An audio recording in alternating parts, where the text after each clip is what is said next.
Okay, I think we'll get the morning started. Good morning, everyone. My name is Judy Dizelle. I'm the Director of AMO's Enterprise Center, Business Partnerships and LES, and I'll be your MC for this morning. We are very thrilled to have a full agenda this morning covering a wide variety of topics within the broader topic of climate change. As you all know, municipalities are on the front lines of managing the risks associated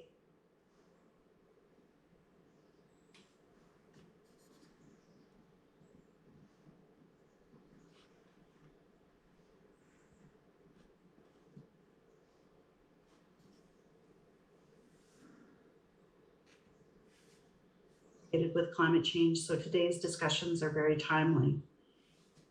Our first speaker this morning to bring greetings on behalf of the LES board is the LES board chair, Mayor of the Town of Tecumseh and Warden of Essex County, Gary McNamara. Hello and welcome. Welcome to the second annual Risk Management Symposium presented by LES and Intact Public Entities. First, we would like to recognize that our work as LES and the work of our members takes place on traditional Indigenous territories across Ontario. We recognize and respect the history, the languages, and the cultures of First Nations, Métis, Inuit, and all Indigenous peoples whose presence continues to enrich all of our communities. I want to thank Intact for their support and for this event. Intact Public Entities, formerly known as Frank Cowan and Company, has been helping meet insurance needs in Ontario municipalities for many years. They have been committed to helping build municipal skills and resources. Risk management impacts nearly every facet of municipal service. The Risk Symposium is an important opportunity for us to come together and learn from one another and experts in the field. Managing risk is something we all do every day. We fasten our seat belts and we look both ways before crossing the street. Lately, we've been wearing masks and hopefully getting vaccinated. We know that nothing eliminates the risk completely, but we take the steps we need to reduce the potential for harm to ourselves and to others. Risk management for municipalities is based on the same principle, even if it's more complex. Taking steps to protect our municipalities and our residents is one of the most important responsibilities. We are also dealing with skyrocketing municipal insurance rates, and there are several reasons for that. Many factors are outside the municipal control, like the pandemic and climate-related disasters. Another factor is joint and several liability. Under this legal concept, if a municipality is found even 1% responsible for an incident, property taxpayers may be left to pay the entire damage claim. For many years, municipalities have been seeking relief that would protect and care for victims, without leaving municipal taxpayers footing the bill for other negligence. Both the Association of Municipalities of Ontario and LES are focused on finding strategies and solutions. We know the problem will not go away on its own. LES has formed a risk management working group to research different business models that can inform policy work and programs. The group is also helping to find and share best practices. It is important that our work be informed by municipal experience and by experts in the municipal insurance. In the short term, we are taking steps to help municipalities better control their insurance costs. LES has partnered with ClearRisk, a software platform that claims management software. It helps track our municipal claims more efficiently and provides data that will help better manage risk. The platform will also provide aggregated anonymous data to build a better overall picture of insurance costs and trends. This is a key to finding a meaningful solution and getting better data on municipal insurance claims. While there are factors we cannot control, risk management is one way that municipalities can help manage costs.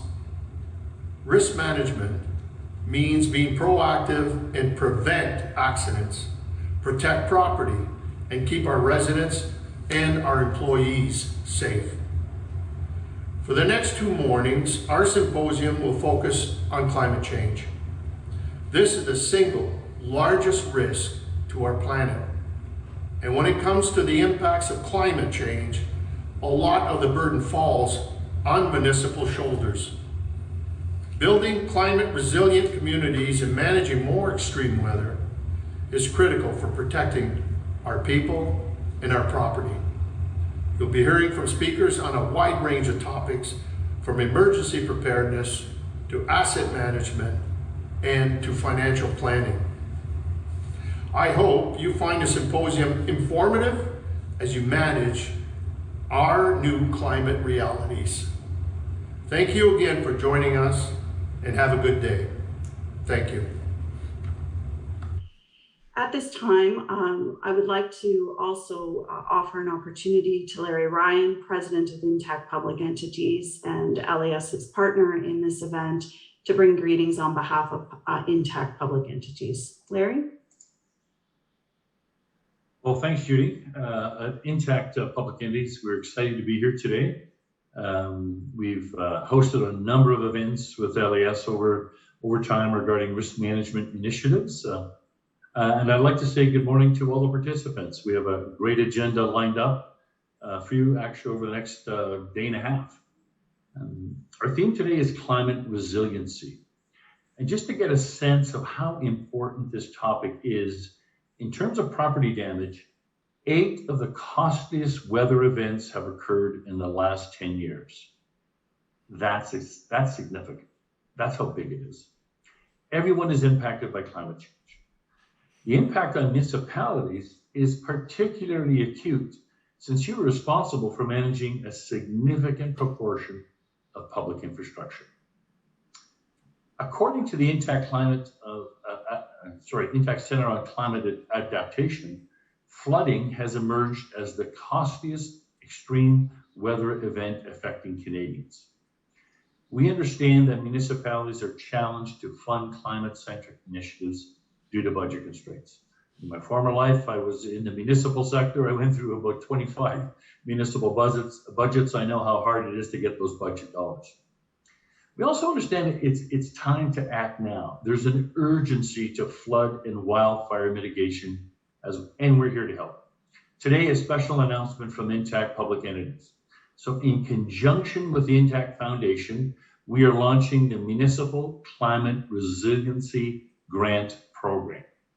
So municipalities, either independently or in partnership with an MGO, can submit an application to receive funding for a project that helps protect against flood or wildfire risks. The program is open to every municipality in Canada. There's $1 million of funding available for this funding term, and each application is capped at $100,000. We will be accepting applications until January 31st, 2022. Applications will then be reviewed and scored by stakeholders and subject matter experts. So if you'd like more information on this wonderful program, it's included on our website. You'll see an application form. There's all sorts of other additional information on the website regarding this program. So we're really excited to launch it here. We want to make a difference. We know $1 million can only be spread so far across Canada, but hopefully we can attract some really groundbreaking applications that hopefully will be role models and have that capability of being passed on to other municipalities as well. So I think what I'm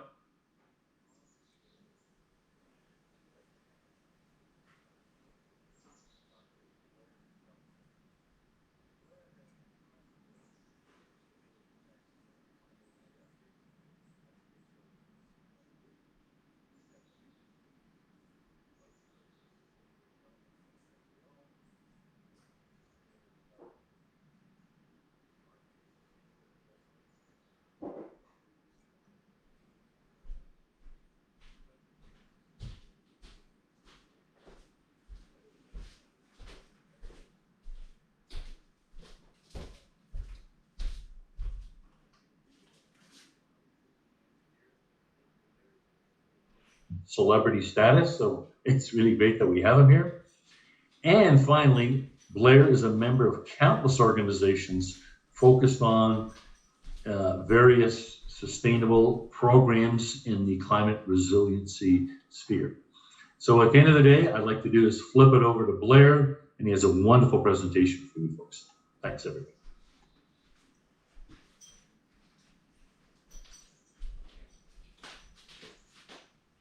Well, thank you very much, Larry, and I appreciate that rather generous and kind introduction. And also, I congratulate you on the fund that you've just announced. That there's no question about it. I think in supporting these types of efforts for multiple programs that can be engaged to operationalize adaptation to climate change, flood, or fire.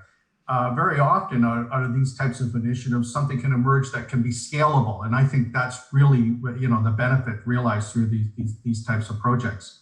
So thank you very much. And I'm certainly pleased to be here to talk about hotter, wetter, wilder. Communities must adapt to a changing climate. So really building on Larry's introductory comments, when things go wrong along the lines of that which you see depicted on these slides, too much water in the wrong place at the community level in the upper left-hand corner, down to and including water flooding into a basement, as you see here, or we may have problems with forest fires affecting homes, businesses, and communities in forested regions, or increasingly so, we're dealing with challenges pertaining to extreme heat. When these types of things go wrong, how prepared are communities and down to and including individual homeowners to deal with these types of impacts? And by the way, that's not a long list of things that can go wrong. We can have flood, drought, fire, hail, wind, snow load, permafrost loss, sea level rise. There's lots of things that can go wrong under the umbrella of climate change and extreme weather risk. Today, I'm going to zero in on flooding, as Larry mentioned, because it is the most expensive peril being realized in Canada. But that's not to dismiss that we couldn't also be talking about the other perils, but we simply don't have time to cover them all. So by way of agenda, I'm going to first start out by just putting us all on the same page to profile that climate change is real and it's irreversible. Climate change is here to stay, period. We're not going backwards on climate change. We can work aggressively to mitigate greenhouse gas emissions and slow down the rate of change, but we're not going backwards. I'll then turn to documenting the costs of associated with climate change and extreme weather. They are going up, and those are both, by the way, financial costs and psychosocial or mental health costs or stresses associated with climate change. So points 1 and 2, to be perfectly honest and upfront, they're going to be kind of depressing going through this material. But things turn around a little bit when we get to point 3, because we do not have to be victims of circumstance, particularly on the flood file. So I'll talk about over the course of the last 5 or 6 years in Canada in particular, that we've done a lot of good work to develop guidelines and standards that can be applied to mitigate flood risk, and putting those in place, it reduces both the financial and the mental health stresses or costs associated with these events.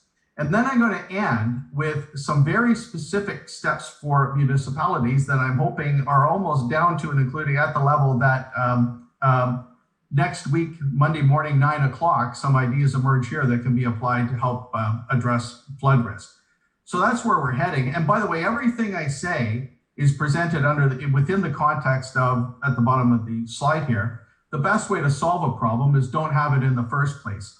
So let's get ahead of the curve on climate change. Let's not be reactionary. Let's not have management by disaster. Let's put programs in place that make it such that when these big events occur, which are unavoidable because climate change is irreversible, that we don't have to suffer undue ravage. So I'll start with the first point first. Why do I believe or contend that climate change is irreversible? Well, this is not my cavalier opinion. This is the opinion expressed by, amongst others, at the top part of the slide, the Intergovernmental Panel on Climate Change, in a report that they've just released maybe 2 months ago, called Climate Change 2021, the Physical Science Basis. And in that report, they note, and I'll read it off the slide and it's in italics because I've taken this quote directly from the report. They say, it is indisputable that human activities are causing climate change, making extreme climate events, including heat waves, heavy rainfall, and droughts, more frequent and severe. And what is particularly notable in that statement is the fact that, first of all, it's indisputable that human activities are causing climate change. The human activities they're referring to are the burning of coal, oil, and natural gas, fossil fuel-based resources, that when they're burnt or utilized, they release CO2 in the atmosphere, hence driving climate change. And they are very definitive, and that is the causal mechanism of the increasing temperature we see on the planet, which, by the way, over the period of the last 120 years or so, between now and pre-industrial times, has increased by about 1.2 degrees Celsius. That doesn't sound like a big deal. But when you consider the fact that the difference in temperature on the planet today versus an ice age is about 5 or 6 degrees Celsius, being up 1.2 degrees Celsius over the period of infinitesimally small period of 100 years is a really big deal when you consider an ice age is 5 or 6 degrees Celsius. And then also we've had an excellent report released about a year and a half ago, or maybe 2 years ago, called Canada's Changing Climate Report 2019. This was published by a group of about 8 or 10 climate scientists from Environment Climate Change Canada, whereby in that report, they state that Canada's climate has warmed and will warm further in the future, driven by human influence, i.e. the burning of fossil fuels. This warming is effectively irreversible. Again, driving home the point that climate change is here to stay. That doesn't mean we shouldn't be doing everything we can to lower greenhouse gas emissions, but we also have to prepare for the extreme weather, not that's just on the ground today, but the more extreme weather that is coming. And by the way, some of the fundamental tenets that drive climate change are, amongst other points, the increasing population on the planet. Right now, on a per hour basis, there are 9,000 more people on the planet net per hour every single hour. So if you subtract deaths from births, every single hour, there are 9,000 more people on the planet, which works out, if you multiply that out, to about an extra 80 to 82 million people on the planet per year, more or less 2.5 Canadas, more increase in population on the planet per year, which means that by 2030-35, for sure, categorically, like this will not change, we will have about another 1.2 to 1.5 billion people on the planet on top of the 7.9 billion people we currently have. This is a big deal when you consider in 1930, there were 2 billion people on the planet. Today, there's 7.9 billion people, and we're gonna add 1.2 billion people to the planet by 2030-35 on top of what we have. So, and all those people need to be housed, clothed, educated, and require energy sources to live. And also, and it's too much detail to go into this talk, but we also have multiple feedback systems working now whereby climate change is actually driving climate change independent of or on top of fossil fuel burning driven climate change.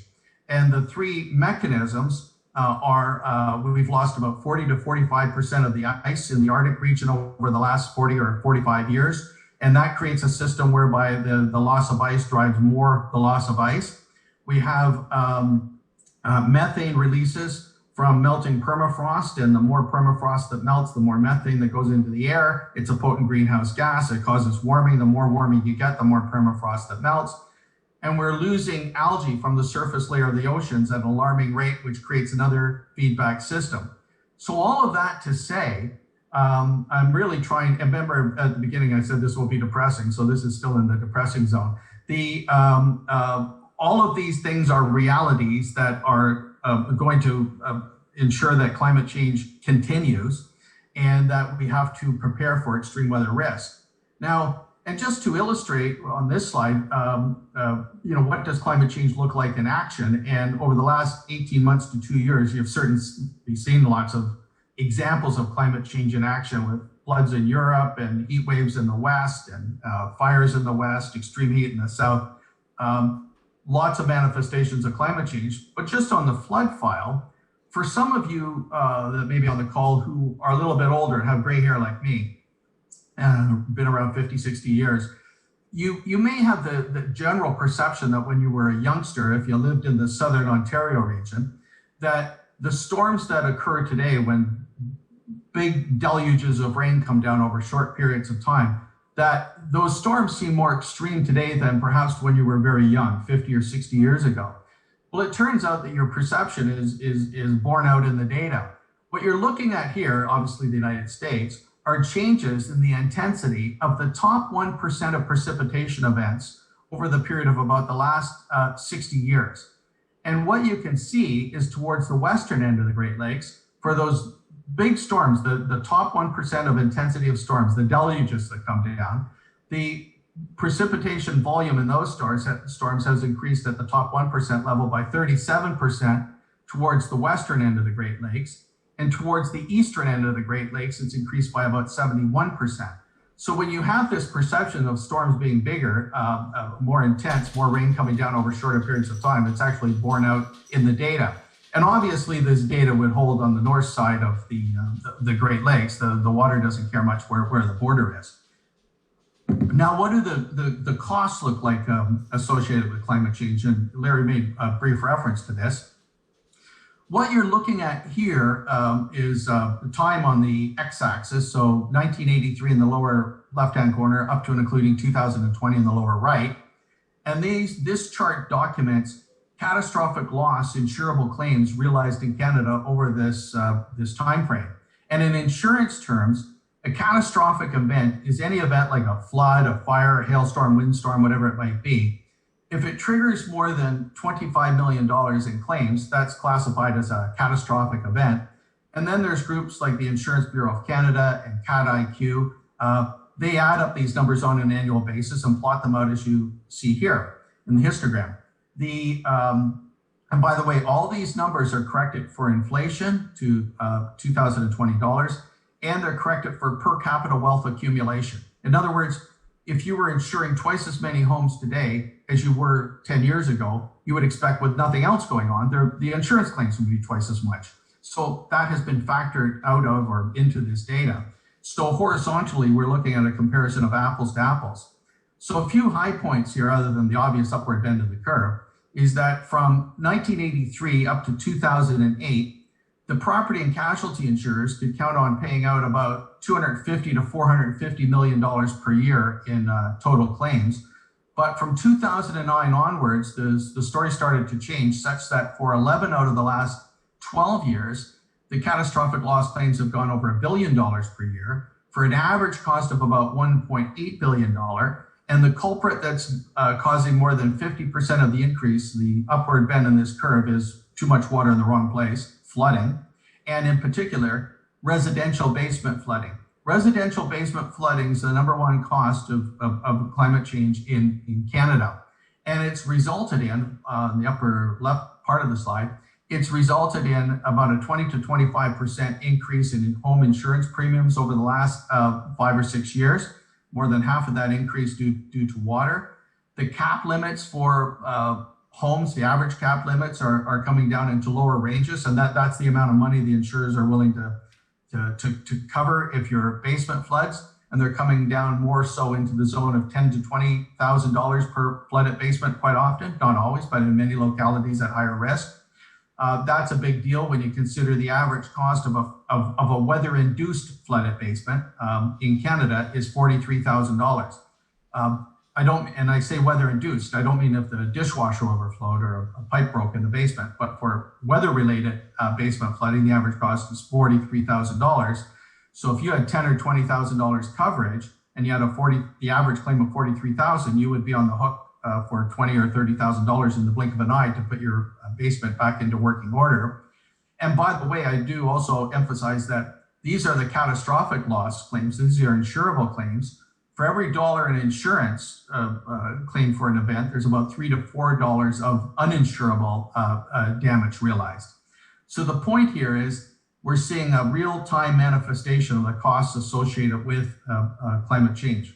One of the other things our group, and in this case meaning the Intact Center, we've been working on is examining the effects of catastrophic flooding in communities, cities across Canada. When major floods occur, within cities or communities within cities across Canada, what impact, if anything, does that have on certain real estate parameters? The average sold price of homes in a community, the average days on market that a home sits on the market if you're trying to sell a home in a flood impacted community, and the average number of listings, homes that are listed for sale in a community that's been hit by flooding. And also we looked at, or do we see any kind of spike in mortgage arrears or deferrals? So to get at this, we will, and we're depicting our findings from this study shortly in about a month from now. This is sort of the mock-up of what the cover of the report will look like, but it'll be better than this. We're releasing our findings from this study in about 3 weeks to maybe a month. We went to multiple cities and communities across Canada that had been experienced significant flooding, and we looked at changes in the sold price of home, the real estate parameters and the mortgage parameters you see on the page here. We looked at changes in those parameters that occurred within communities for 6 months after a flood as compared to 6 months before a flood. And we isolated for the effects of flooding by having nearby control communities that were the same in all regards, except they hadn't been hit by flooding. So we could look at how these parameters would change against background communities not affected by flooding. We looked at how the parameters change in communities affected by flooding, and the difference between the two can be attributed to the flood itself, because it's the only variable that changed. And the bottom line is this, for cities across Canada, and this was for 5 cities and multiple communities hit by flooding, the average sold price of homes, not selling price, but the average price that homes sold was reduced by 7.5%, 7.5% reduction in sale price. In flooded communities, 20%, 19.8, or rounded off to 20% of homes sit on the market for 20% longer when they're listed for sale in a flooded community. And homeowners, we have an average in Canada of a 38% reduction in the number of homes listed on the market for sale for a period of up to 6 months after a flood. And so all of these parameters are for a period of 6 months post versus pre-flooding. We can't say if there's a rebound effect in the market beyond 6 months. That's as far as we went right now. But this is what we're realizing. What we did not see was any evidence of spikes in mortgage arrears or deferrals. The average number of mortgage arrears in communities, people defaulting on their mortgage basically, was incredibly low per 1,000 homes, and it's actually less than 1 per 1,000 homes over a 1 month period. That should not be 6 months. That's supposed to be 1 month. So the point is, the costs are real due to flooding, climate-induced flooding affecting, in this case, real estate parameters. Then we're almost through the depressing stuff. We also said, what are the effects of flooding, not just from a financial perspective, but what about a mental health or psychosocial perspective if you go through a flood, if you experience flooding? And you hear this on interviews all the time on the news and so forth, people hit by flooding and they say, it was the worst day of their life, or right up there. We went to a community in Southern Ontario, Burlington, just a little bit west of Toronto, which was flooded hard in August of 2014. There were about 3,300 homes flooded in Burlington in August 2014, including the mayor's home, who had lived there 28 years and never seen a drop of water in his basement. Now he had 5 feet of water. We went back to Burlington, and 3,300 homes flooding in Burlington. That's a lot of homes. It's not that big a community. And we went back to Burlington 3 years later, 3 years after that flood occurred, not 3 weeks, not 3 months, but 3 years. And we ran a survey in the community, going from home to home to home, asking people a number of questions that basically amounted to, how much stress do you feel every time a major flood, a major precipitation event occurs? And we went to homes that were flooded in 2014 and homes that weren't flooded, one street over, that type of thing. And what we found that for people who had been flooded, 48% of respondents ranked themselves as a 4.5 to 5 out of 5 on a scale of stress where 5 is the maximum. 48% of people rank them as a 4.5 to 5 out of 5 in terms of stress they feel every single time it rained. There's a big storm event. Whereas non-flooded homes, the stress was negligible. So the point here is that people actually live with this stress for years. It's not a matter of weeks or months. It's actually, this becomes a way of life of every time there's a big rain event, once you've been hit hard once, you're scared of it every single time. Now the question becomes, what do we do about all this stuff? And in Canada, we haven't just been sitting on our hands. Over the last 5-6 years, a lot of organizations, the National Research Council, the Standards Council of Canada, Canadian Standards Association, I like to think the Intact Center is there in the middle of it, and probably 50 or 60 other groups, all identified in these reports, have developed standards and guidelines to address means to mitigate flood risk. And I won't go into any detail here, but starting in the upper left-hand corner going clockwise, we have very good guidance on how to, what needs to be done for homes around the outside of the property and the basement itself, that I'll talk about in a minute, to mitigate flood risk at the level of the home. And then going counterclockwise, we know we have very good guidance on how to build new residential communities going forward that make it such that when the big storms hit, the community isn't flooded out. And that starts with don't build on a floodplain. For existing communities, we know we have good guidance on how to identify areas within municipalities that are at high risk of flooding, and then mechanisms that can be put in place to limit the realized flood risk using berms, diversion channels, holding ponds, cisterns, bioswales, permeable surfacing to direct water to safe locations and keep people and property out of harm's way.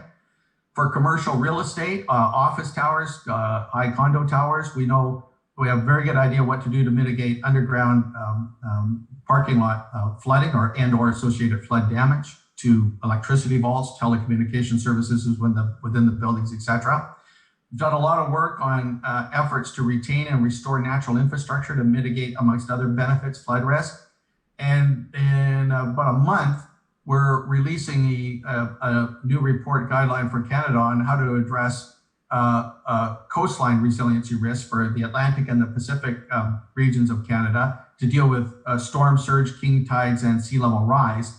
And the fundamentals, the core messaging of all these reports it's all put into one central report. They're under one umbrella where the key findings of all of them are summarized. Because, you know, if you're meeting with a deputy minister somewhere, a minister of something, or a mayor or whoever it might be, and say, you know, we have good guidance on how to mitigate flood risk. You can't walk in with 6 or 8 reports, but if you walk in with one concise report that really nails down what needs to be done, that's generally well received. So I just want to say a few words about when we were writing the home report, a bit of what went into it. And part of what we did in writing this report, we actually visited about 700 homes in 4 different provinces, New Brunswick, Quebec, Ontario, and Saskatchewan, and spent about 2.5 hours per home around the outside of the property and the basement itself to document, do we see anything wrong around a property that might affect basement flooding? The results of that investigation are shown here. So the bars shown in green are for things around the outside of the property that could affect flood risk. The blue is for things inside the home, and the yellow is for maintenance issues. And just to highlight, we found for the top part in green that, for example, 78% of homes have the downspout pipe that comes from the east trough down the side of the house. It discharges water in 78% of the time in less than 2 meters from the foundation, and very often right at the foundation. That basically means the water comes off the roof, gets dumped at the wall of the house, percolates down the wall into the weeping tile system and potentially into the basement, versus having a 3 meter extension on that line to get the water away from the house to a safe location and not towards your neighbor's home. Remarkably, we found 69% or 70% of homes have somewhere around the house where grading directs water towards the foundation versus away from it. 70% of homes in Canada have somewhere around the home where the water is actually tilting towards the house versus away.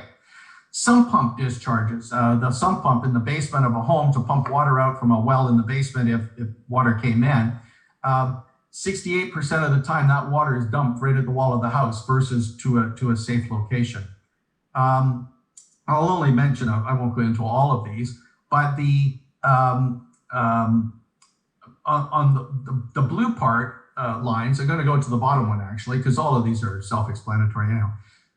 This has nothing to do with climate change. This is just pure home bad management at the house level. we found when you go into the basement, the little drain that is in the basement, that if your dishwasher overflowed, it would let water flow out of the basement.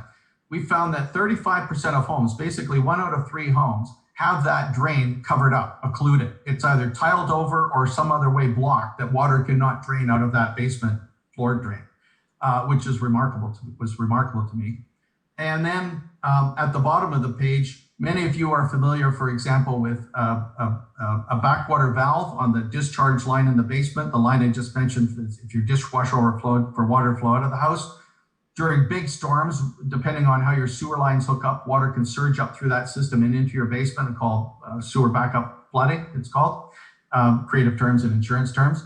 You can put a little valve on that system to make it such that water can flow out of the basement, but not in, but up through the system. But if you don't maintain that valve on a regular basis and clean it out in the spring and fall, about 85% of the time it will not seal. We found 53% of people with a backwater valve who thought they were safe never maintain it from 1 year to the next, which basically means it's a decoration in the basement. So obviously there's some major deficiencies in homes that can be corrected fairly easily. We've summarized, and this all comes down to an action at the end. We've summarized many of the actions that will be taken around a home very concisely from that bigger report you saw, down to a one-page infographic here, with 5 actions across the top line that can be taken around a home for no cost, that can very much lower the probability of you ending up with a flooded basement. And by the way, the link to this infographic is available to everybody at the end of the talk. So just to illustrate, if you have a sub pump in your basement, it is worthwhile to take a bucket of water, pour it into the sump well, and see, does the sump pump turn on and pump water outside? And if it does, that's good. But if it doesn't, you may want to look into it. The vast majority of people that find out that their sump pump is seized or otherwise doesn't work, they find that out when they have 3 feet of sewer water in the basement, which is not the time to check on it. On the middle line, actions that can be taken around a home for less than $250. Installing, for example, plastic covers over window wells at grade level. Make it such that the sunlight can enter into the window, but when the big storm hits, the water can't fill the window well and subsequently flow into the basement. This can be done for $30 to $50 per window at grade level.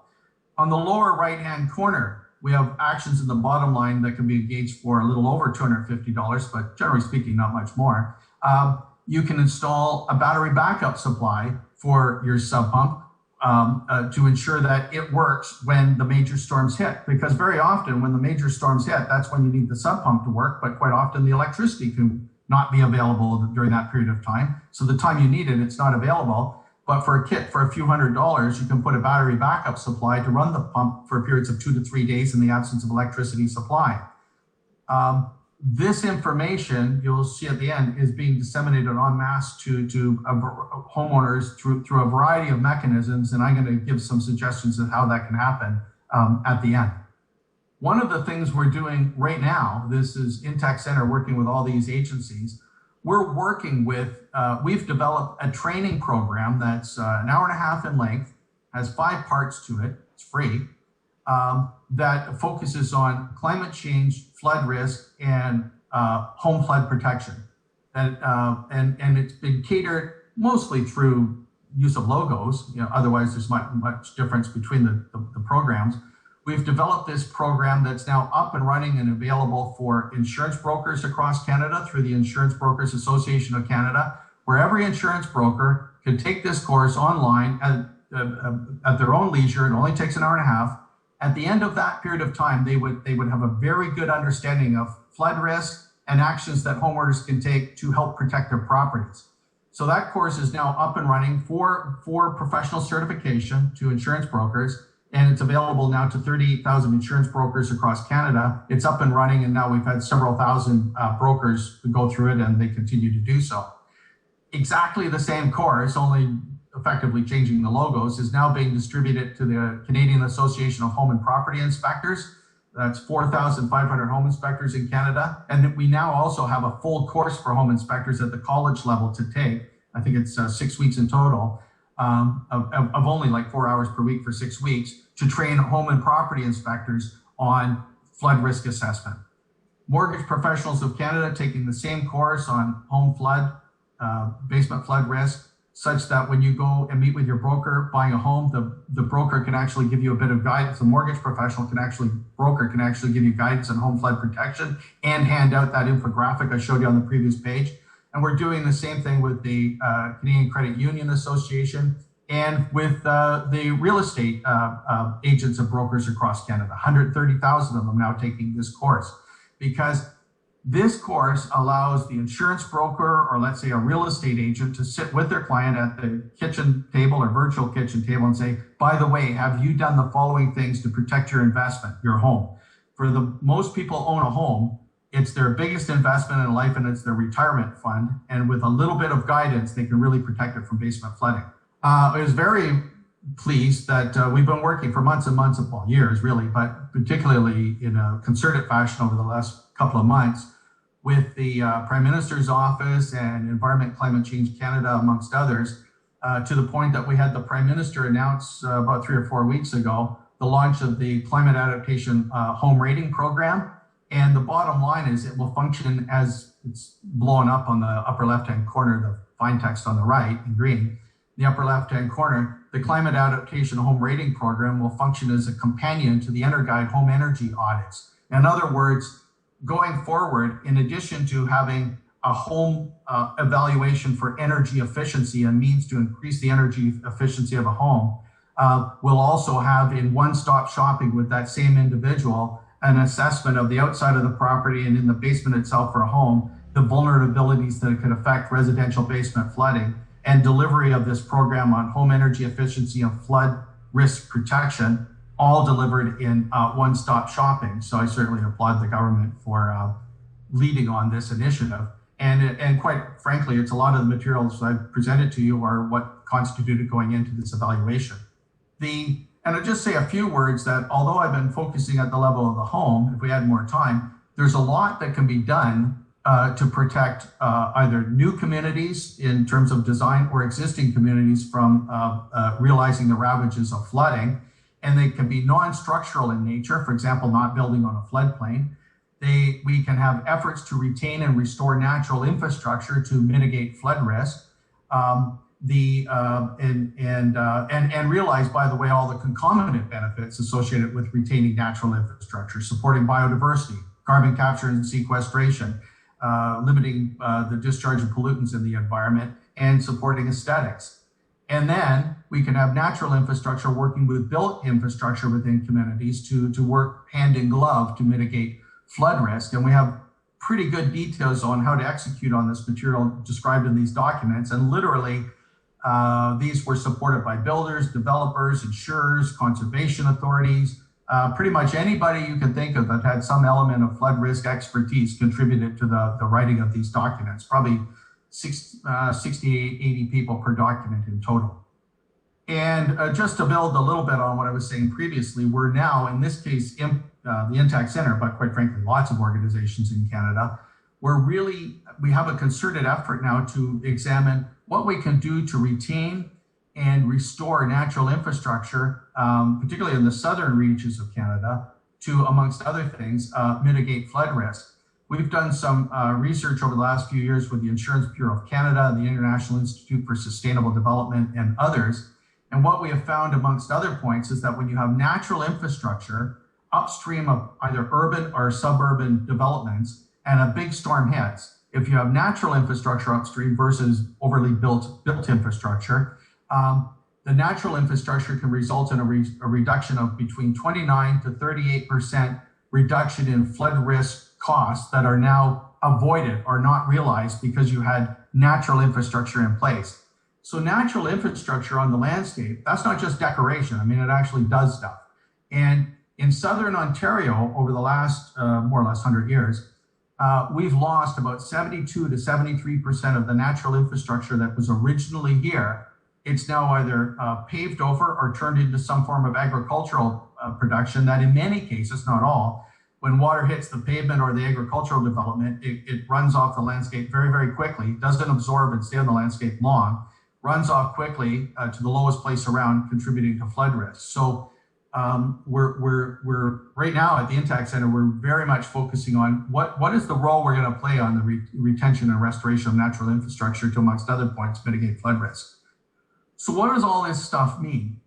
Very often, I believe there are actions that can be engaged almost starting next week to mitigate flood risk that perhaps aren't being engaged on the scale that they could be. And so just let me walk through these very briefly. I would say that in communities, municipalities, they should be distributing, amongst other things, the 3 steps to home flood protection infographic I showed a few slides back to all households. And we've now found, working with multiple municipalities, towns, cities across Canada, that they are now distributing the 3 steps to home flood protection single-page infographic with property tax notices. So somebody receives their property tax bill, they open it up, they have to open it up, they can't dismiss it as junk mail because it's their property taxes. In the spring and in the fall, they receive guidance in there, a single sheet on, by the way, here are things you can do around your house to protect yourself from basement flooding. And the municipalities can put their logos right on this sheet of paper. It is very well received by homeowners. We can encourage MPs, MPPs, and councillors to include home flood protection guidance in spring and fall communicates to constituents, very much along the lines of what I've just described in that infographic and surrounding materials. When they communicate to their constituents, they can give them guidance on how to protect their homes from basement flooding. There is no better way for a political leader to connect viscerally with his or her constituents than to help them say, by the way, I'm working with you, I want to help you not have a flooded basement. Insurers, real estate agents, mortgage brokers, home inspectors should distribute home flood protection infographics to their clients. Every insurer, real estate agent, mortgage broker, and home inspector should be taking the free course for professional credit on climate change, flood risk, and home and community flood protection. If you engage a real estate agent or an insurance broker, one of the questions you should ask as a homeowner is, or renter, have you got background in this area? Can you give me guidance on how to ensure that when I'm about to make a great investment, my biggest investment in life, you've got some expertise you can bring to the table pertaining to the potential for flood risk being problematic. We should ensure that all flood risk maps are brought up to date, that they're easily accessible, up to date, and user friendly. And the government of Canada is working in that effort right now. Federal, provincial, territorial, and municipal governments, in my opinion, should establish a flood risk score for a property based on address and postal code, which already exists in the United States. For almost any address in the United States, home address, you can type in your home address on a scale of 0 to 10 or 1 to 10, I forgot. You can instantaneously receive a flood risk score that takes into account fluvial coastline resiliency risk of flooding. And if we can do that in the US, I don't see why we couldn't do that in Canada. Communities should develop or plan to retain and restore natural infrastructure in urban and rural landscapes. I believe we should be working very, very vigorously, minimally, to retain the natural infrastructure that remains. Let's not lose what we have in reference to developments going forward. And let's also then work to restore what we've lost. So having said that, I thank you very much for your attention. Thank you, Dr. Feltmate, for that great presentation. That was very insightful. And if anyone has any questions, please insert them now and I will ask them. I do have a couple of questions of my own, so perhaps I'll start with that while we're waiting for everyone else. The first question I have is, do you think municipalities, or maybe perhaps governments more broadly, are approaching and thinking of climate change in the appropriate context? I believe to an extent, yes, but there's a couple things missing. One is I'm not sure the urgency of need to act and prepare is fully realized.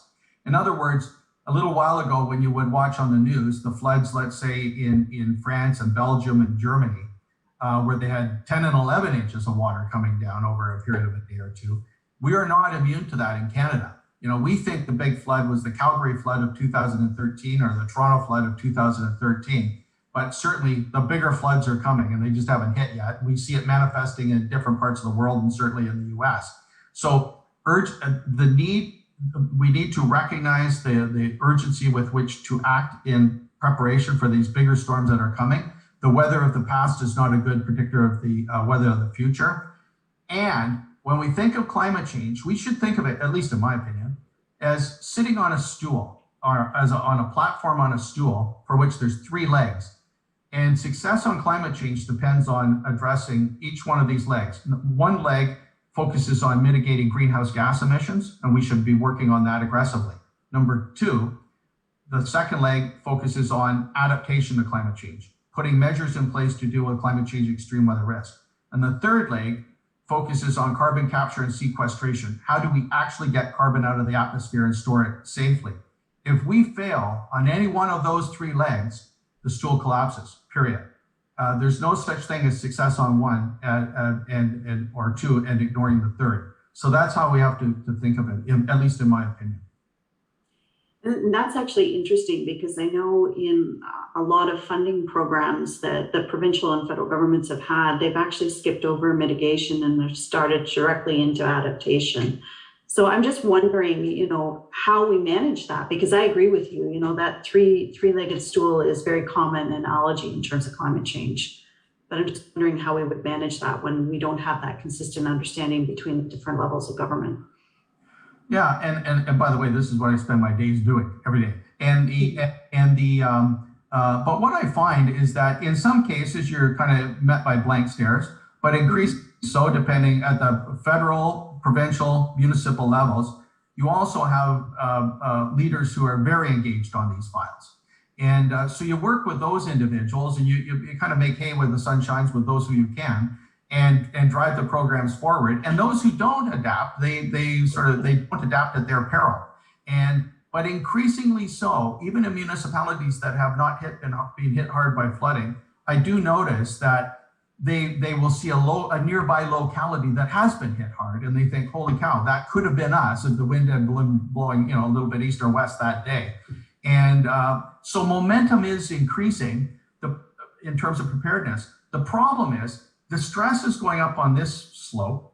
Our our inclination to keep up is on this slope, a much lesser slope, and the dispersion between these 2 lines is increasing over time. And we've got to bring those lines together. So we have a question that just popped up. Are there any major ways that the private sector can support climate change action more vigorously? The answer is yes. And in particular, and by the way, I don't mean to keep saying we work on this as well, but we do. With institutional investors, the people who invest, the pension funds that invest in, amongst other things, infrastructure, we want to make sure that the institutional investors, the Canada Pension Plan, BlackRock, Teachers, OMERS, Case, Hoop, when they invest, that they take into account physical climate risk. They actually ask questions pertaining to physical climate risk relative to investing in shopping malls or bridges or roadways that are being developed. What are the climate change, physical climate risk perils associated with that development, and what measures are being put in place to make sure that that structure isn't unduly damaged and could compromise our investment. So the pension funds, just by asking questions about preparedness on climate change, can certainly drive issuers to embrace adaptation to a greater extent than they otherwise might. So going back to our, there's another question here from Trevor Donald. Do you think municipalities, especially the small rural, have the capacity to engage in terms of, the adaptation with development? It's very difficult. Mm-hmm. Yeah. Sorry, I didn't mean to interrupt you. Yeah. No, that's okay. He goes on to explain that, for example, there's a proposed development of a subdivision on agricultural land with a history of poor drainage and prone to flooding. Yeah, well, it's an excellent question. And the answer is no. Very often they do not have the capacities. In other words, if you're talking about a Toronto or a London, Ontario, or something like that, Kingston, they may have resources to do in-depth analysis of flood risk using advanced models like PyVC, advanced engineering tools. But it's a smaller community, and you've got someone who's working on this file on one corner of their desk, for 1 or 2 days a week. They don't have that luxury of resource. But in those reports I showed you, they're they have protocols in them that are sort of the 80-20 rule, or perfection is the enemy of good guidance, such that through fairly simply straightforward executable a process of evaluation, they can get a very good handle on, by the way, what is the probability for flood risk being problematic in our community, that is executable with very basic tools and not much by way of resources, that it may not give you the depth of insight that PyBC will give you, but it'll get you 70 or 80% of the way there, which is a lot better than zero. So my view is always 70% of something is better than 100% of nothing. And so we do have simplified tools that can be applied in these situations. And and I would encourage anybody, if they go to our website, they'll see all those reports. And this isn't a commercial for us, by the way. I mean, there's 80, 68 these things.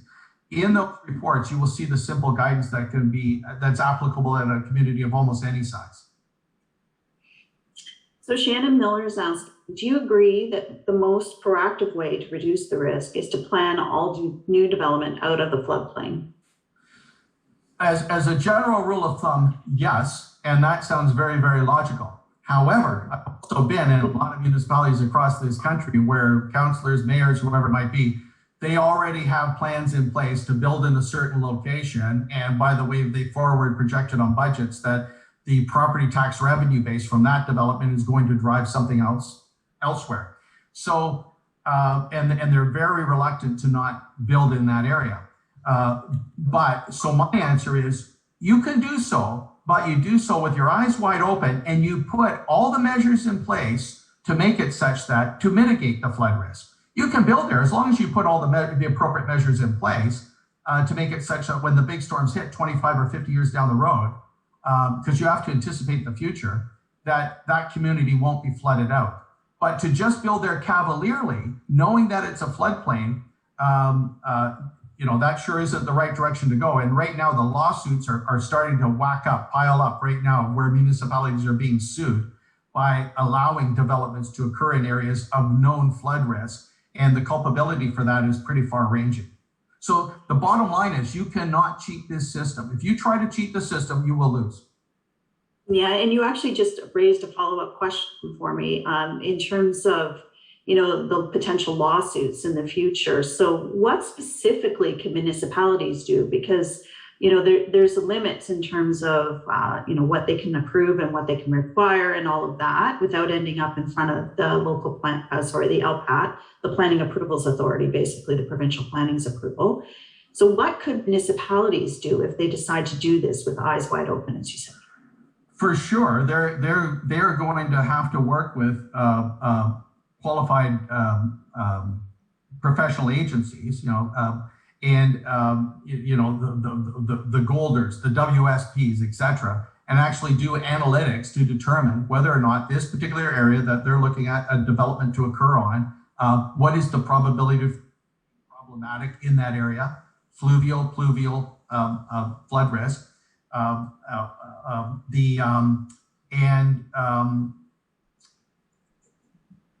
and based on that guidance, that should determine going forward, their inclination to allow that development to occur or not, or measures to be put in place to mitigate the flood risk, period. There is no way around it. Mm-hmm. David McLeod asks again, can you comment on climate-related financial disclosure by the private sector and government entities to ensure decision makers, shareholders have useful summary information? Yeah, so climate-related financial disclosure it's a very good first step, promoted by the Task Force on Climate Financial Disclosure. I think right now, though, that there's not enough depth. It is a good first start, but we now require going a step beyond that to get specifically on what are the specifics of how physical climate change, extreme weather risk will manifest itself, particularly at either municipal levels and or by issuers across different industry sectors. We need the next layer down in the onion, if you will, to say, what are the key risks on a per industry sector basis that are the most problematic in terms of perils, whether it's flood, fire, heat, snow load, whatever it might be. And then per industry sector, mining or forestry or petroleum utilities.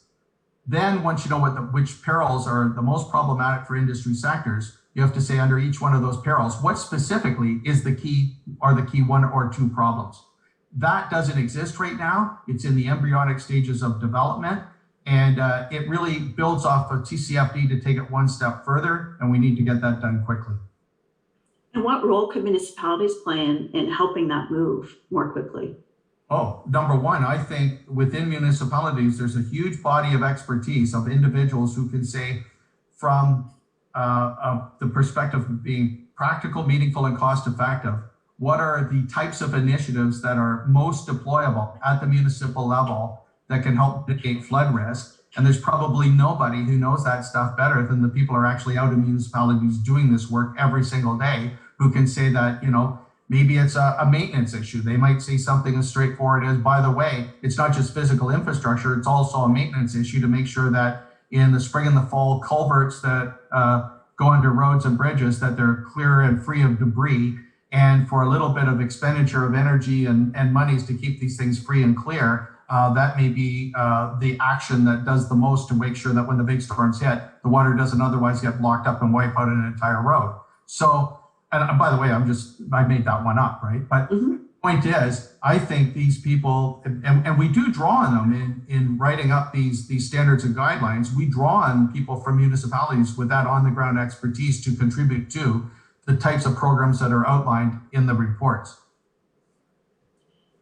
I want to go back to your three-legged stool, because I think some of the challenges in terms of why some of the senior levels of government over mitigation is perhaps a misunderstanding of what adaptation to climate change really means. And can you give us some highlights in terms of what some of those key misunderstandings are?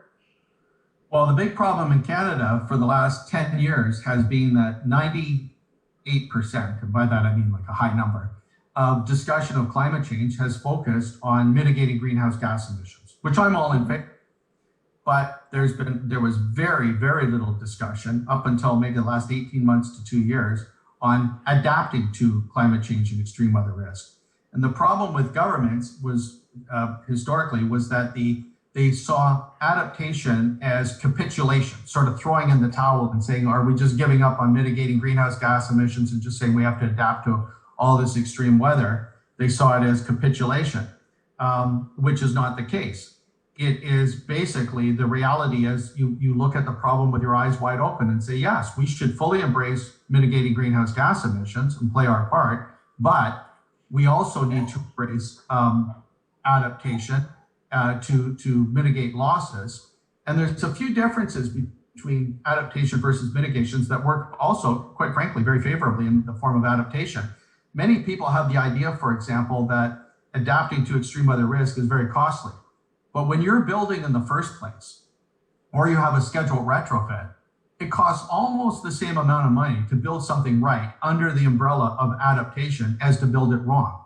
But if you build it wrong and then have to retrofit, it's enormously expensive.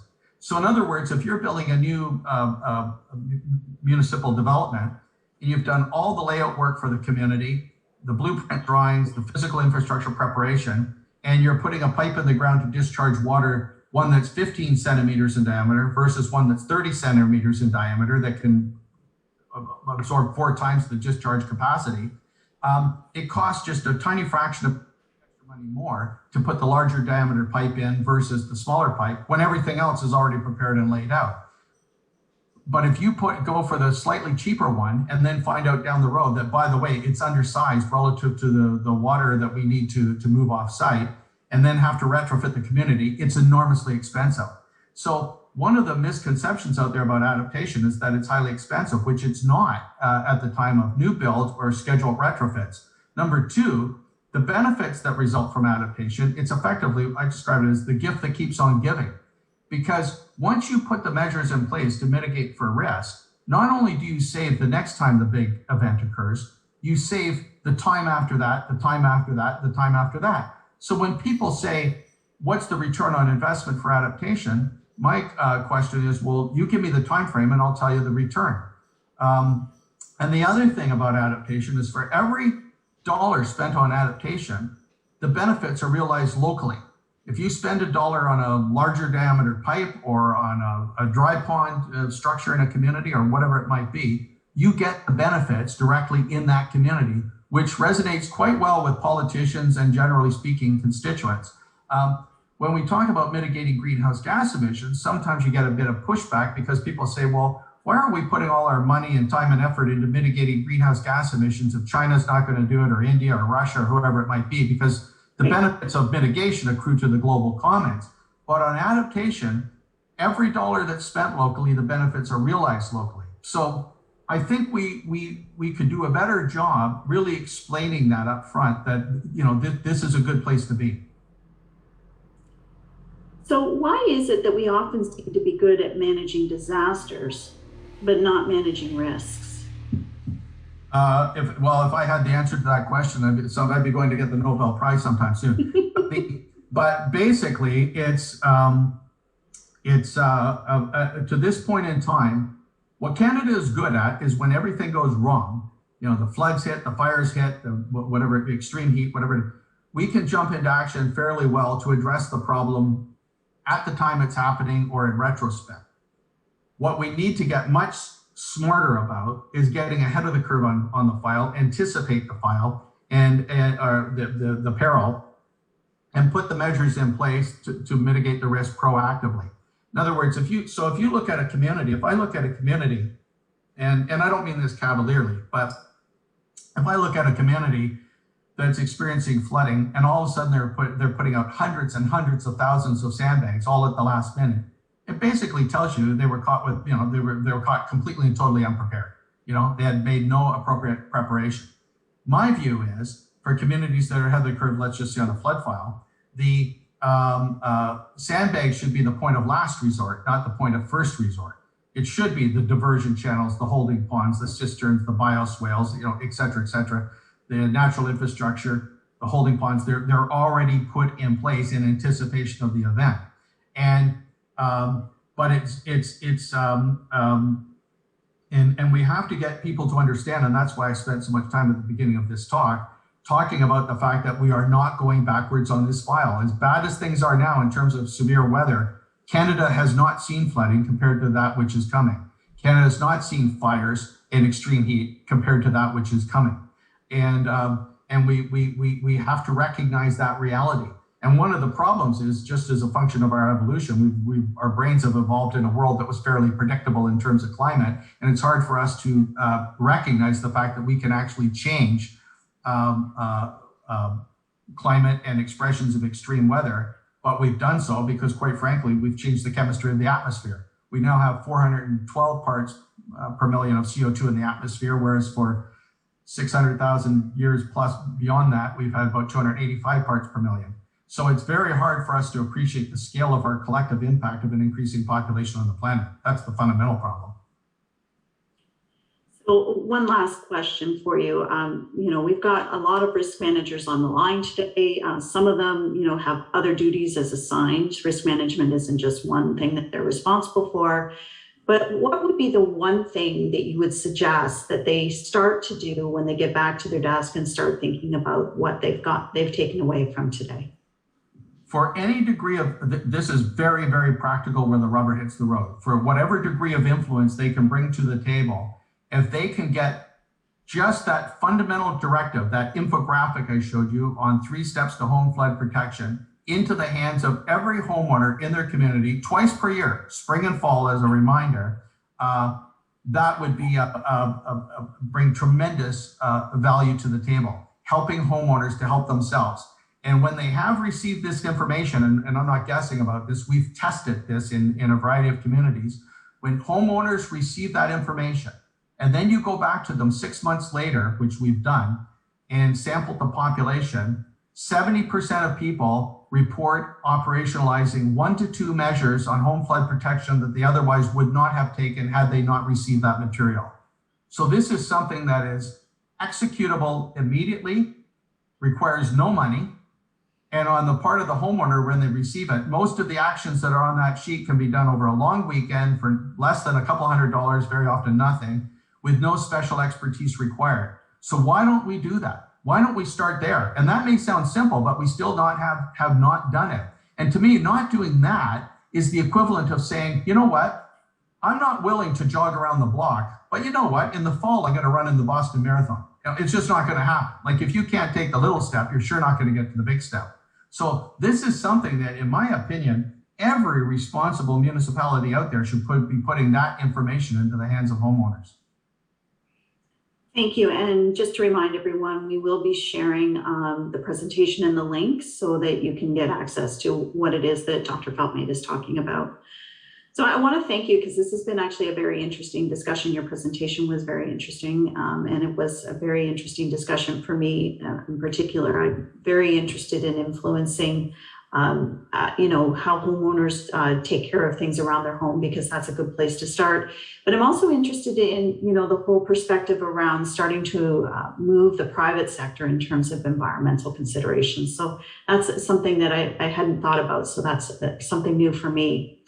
So I want to thank you, Dr. Feltmate, for your insights today. It was very helpful to us, and I think a good start to our conversation today, because we are talking about how naturalization can in fact help in terms of dealing with some of the things that we're facing in terms of climate change. So thank you again for your time today, and all the questions from the delegates as well. Thank you. At this time, it's 10. We do want to take a little bit of a short 15-minute break so that you can walk away from your screens. We will regroup right at 10:30 for our next presentation on emergency planning during a pandemic. We'll see you at 10:30.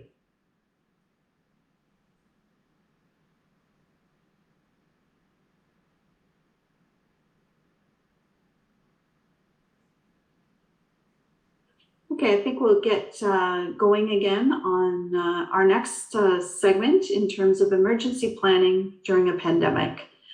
As all of you know, emergency planning is a key strategic risk management tool for municipalities. But how do you continue to do emergency planning and execute that annual task with the additional complexity of an ongoing pandemic? We have with us today Matthew Pegg, the Fire Chief of the City of Toronto, to answer the question. Who is also the General Manager of Emergency Management for the City of Toronto, works closely with the City of Toronto's Office of Emergency Management. Matt is currently leading the City of Toronto's response to COVID-19 and served as the COVID-19 incident commander throughout the global pandemic. The development and continued operation of the complex incident management system in Toronto's history, including the longest ever continuous deployment of the Emergency Operations Center, as well as the development and operation of Toronto's COVID-19 immunization task force. Chief Pegg, over to you.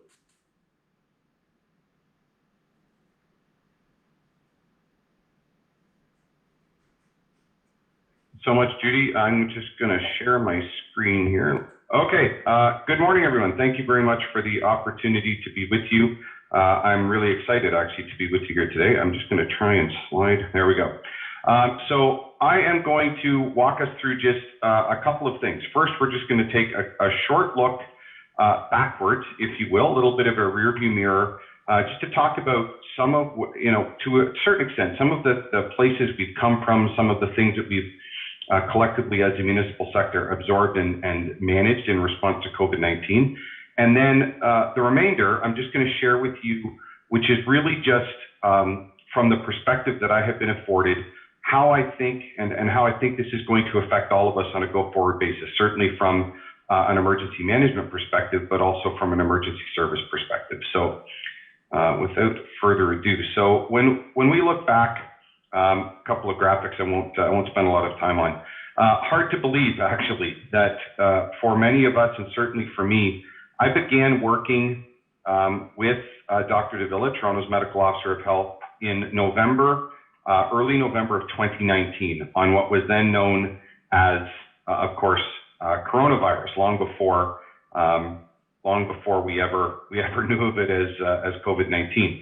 As time progressed very quickly in late February, early March, it became very, very clear that the workload associated, the issues management work and workload associated with managing this emergency was certainly going to be something that was beyond anyone's ability to manage off the corner of their desk. And as such, I was appointed in March of 2020 on a full-time basis as our incident commander, and that has been my primary focus since that point in time. I won't go through all of these, but just it's an interesting look back, because I know that all of these things, all of the issues that we managed and addressed and dealt with in the City of Toronto were also being concurrently managed in every municipality across Ontario, some to a larger extent, some to a smaller extent, but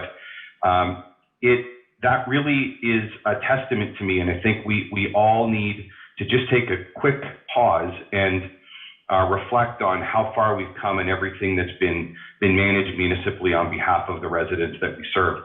In our system here, we talked about, Judy introduced that we created the incident management system for COVID-19. That expanded very quickly, and I listed some of the issues. The strategic command team, that's our overarching command and control organization within the IMS structure. It still runs. The Personal Protective Equipment Management Task Force, or PP Management Task Force, you all remember, and we will always remember, that PP was a very significant issue for a very long time. Business Continuity and Staff Redeployment Task Forces, that was a massive issue in our city, was literally the hundreds and even thousands of people that were redeployed from their home roles into roles specific to managing the emergency. The Immunization Task Force, we'll talk more about that. And then presently, we're operating what we refer to as the Demobilization and Citywide Recovery Command Team. So each of those systems are happening. One of the things where I will start, and I think it's really important that municipal leaders and elected officials alike take the opportunity to really take credit, if you will, for the fact that the incident management system that every municipality in Ontario, in their own right, created in response to COVID-19, this is the very same methodology that is put in place on our streets here in Toronto and for across Ontario each and every day. In Toronto, Toronto Fire, for example, we are implementing the incident command and incident management system. This is just speaking for the fire service, almost 400 times a day. Some of those are very small single crew or single truck incidents, all the way up to the COVID-19 incident management system, which is the largest in our history. And I think it's really important that we help our public and our elected officials understand that the municipal sector didn't have to go and create these things out of nowhere. We have these competencies, we're good at this, and we were able to simply leverage those same methodologies that we practice and rehearse and rely on every day, of course, in a scaled, certainly a scaled manner.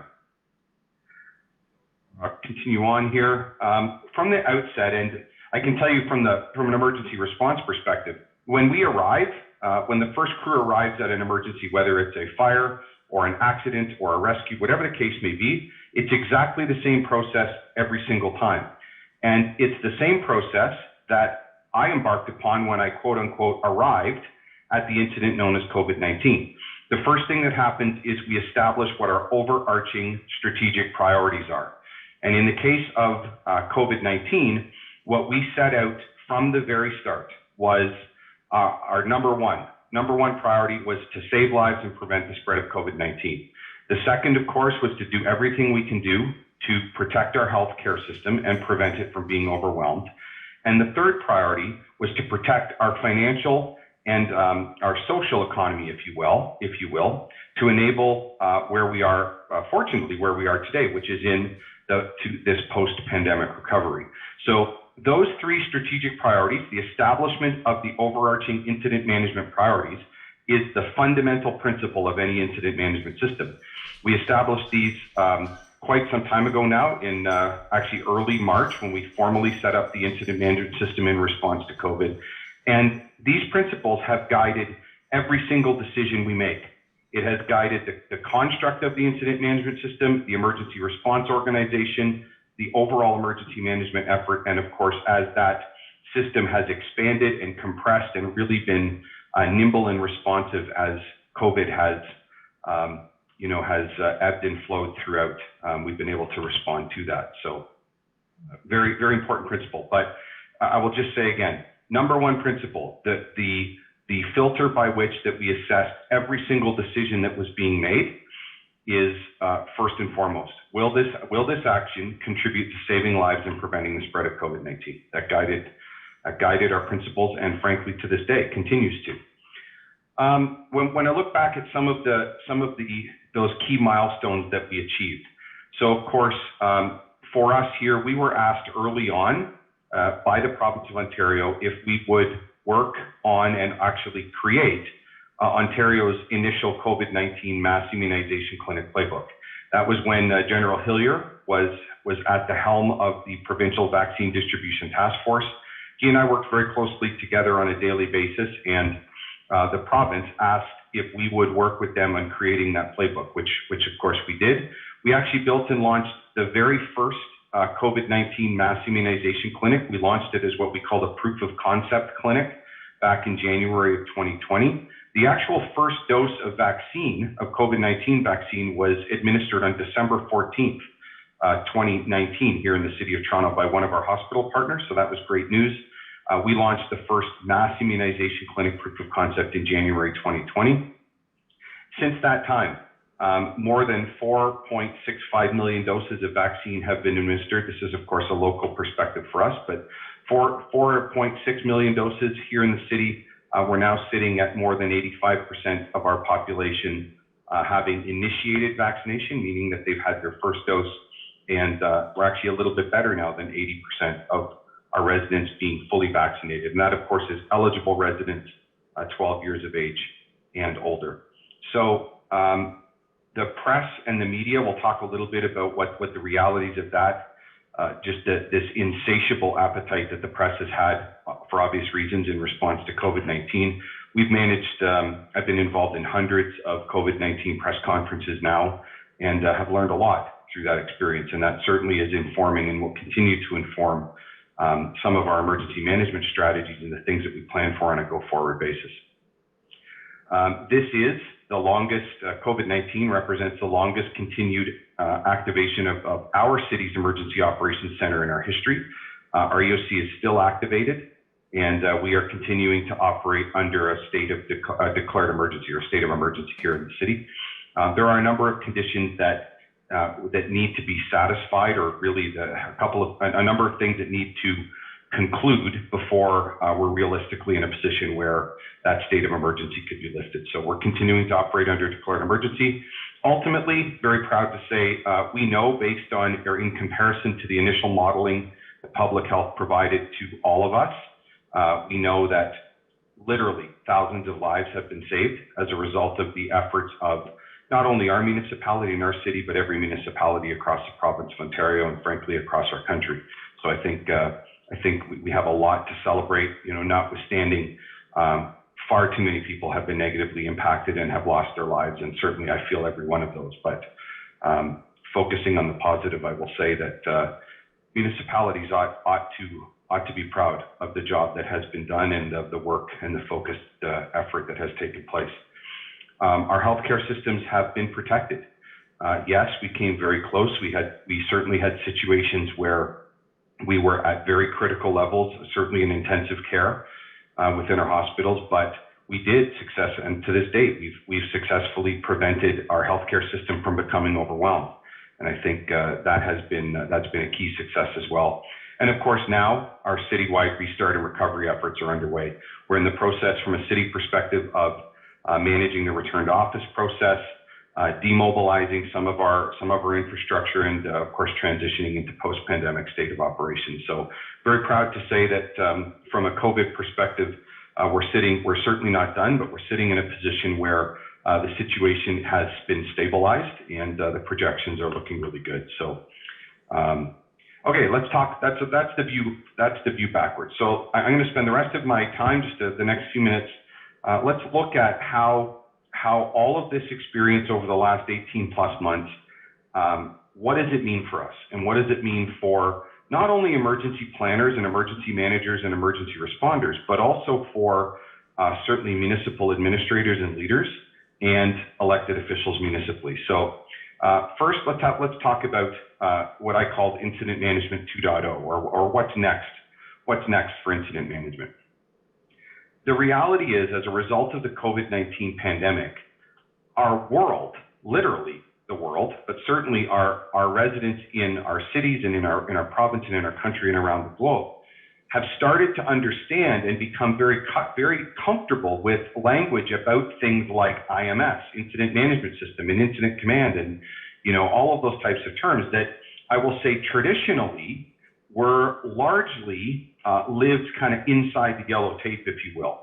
Pre-COVID, those were things that, yeah, we talked about them a little bit. There may have been a little bit of media coverage, but I would say the general population really never thought about those things. They certainly were not top of mind, where in my experience, they absolutely are today. The media is comfortable in this discussion realm, and the public is. So these are no longer things that are invisible. They're not hidden. They're not foreign to our public, of course. And what that says to me, I don't think there's any doubt that our municipalities, the municipalities in our province, are going to be increasingly expected by the public and by our elected officials to be very skilled, very competent, and very proficient at setting up, operating, and establishing and operating effective incident management systems. So I think that we can expect additional levels of visibility and additional expectations as a result of all of the work and the exposure that has happened throughout.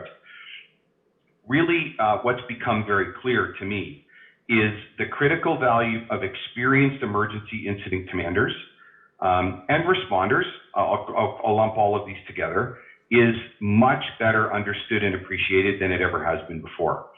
And I wouldn't say that this is, again, not a foreign concept. We've been doing, of course, all of you have been involved in emergency management in some way, shape, or form forever, right? For many years. But it's been very clear that the critical value and the critical role that experienced incident commanders play has never been higher. We know when you look at COVID response from a national or even global perspective, it's interesting that the principal source of emergency and incident management expertise lives in the municipal sector. Doesn't generally live, not to the same extent in the province, certainly not the same federally, save and except for, of course, the engagement of Canadian forces. But even that experience and those methodologies are unique to what happens in the municipalities every day. So I think that that's something we need to pay attention to. This is where this expertise lives, and it's where our public are increasingly accustomed to going to get those services, if you will. So I think we need to expect and plan for the demands and expectations that are being placed on those key leaders, those key incident commanders. I expect them to increase exponentially. I think the demand for those services will increase, but so will the expectation of the public and our elected officials with respect to our ability to lead and to deliver effectively. Ultimately, it is those folks, it's our emergency services and emergency management professionals that are going to be expected not only by the public and not only by elected officials, but certainly in the conversations I'm having with our city manager, deputy city managers, senior leadership team. Our senior leadership team very clearly expects that it is these folks who will be able to continue to effectively step up and lead. And I think what's slightly unique from the way we thought about this before is we always somewhat assumed that there would be a more traditional nexus or a more traditional link to the incident type. So things obviously like natural disasters, and I caught the tail end of the earlier presentation on climate change, which was fascinating. Responding to, there was an expectation that we would be able to set up and manage effective incident management systems for fires and floods and natural disasters and major weather events, that type of thing. What COVID has shown is there really is no limit to the initiating incident or the type of incident for which we need to be able to manage. I have no expertise prior to this and no experience managing or even working in the public health arena other than on a very cursory view from a corporate leadership team perspective. Fast forward 18 months, I literally work every single day alongside the medical officer of health. So Our world is changing, the expectations are changing, and I simply feel that there just isn't going to be a tolerance on the part of our residents, on the part of our elected officials or our senior leaders for the notion that, yeah, well, we don't actually do that. Municipalities really is where the buck stops. We do it. When no one else does it, we figure out how. And I think that sentiment will certainly continue, and that need will continue. I had the opportunity to speak some time ago now to a large panel internationally of global CEOs generally from the private sector. And what I talked to them about was this notion of incident management and what does it really mean? And I'm going to give you hopefully the 1 minute snapshot of what was a full discussion that I really enjoyed with them. In the past, and I'm generalizing a little bit, but in the past, most corporate executives and CEOs really viewed incident management or crisis management, if you will, as the combination of two key things. So this is historically. It was really viewed as a combination of risk management, which was almost entirely viewed as a function of insurance.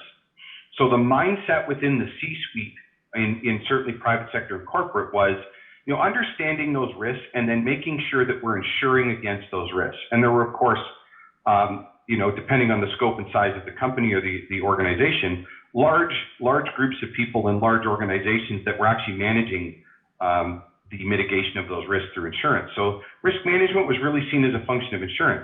Crisis management, in fact, when I created that presentation deck for this panel of CEOs, at that time, and I haven't tried it since, when I Googled crisis management, put those two words into a Google search engine, the very top searches that came up was actually advertisements and links to communications firms, to crisis communications experts.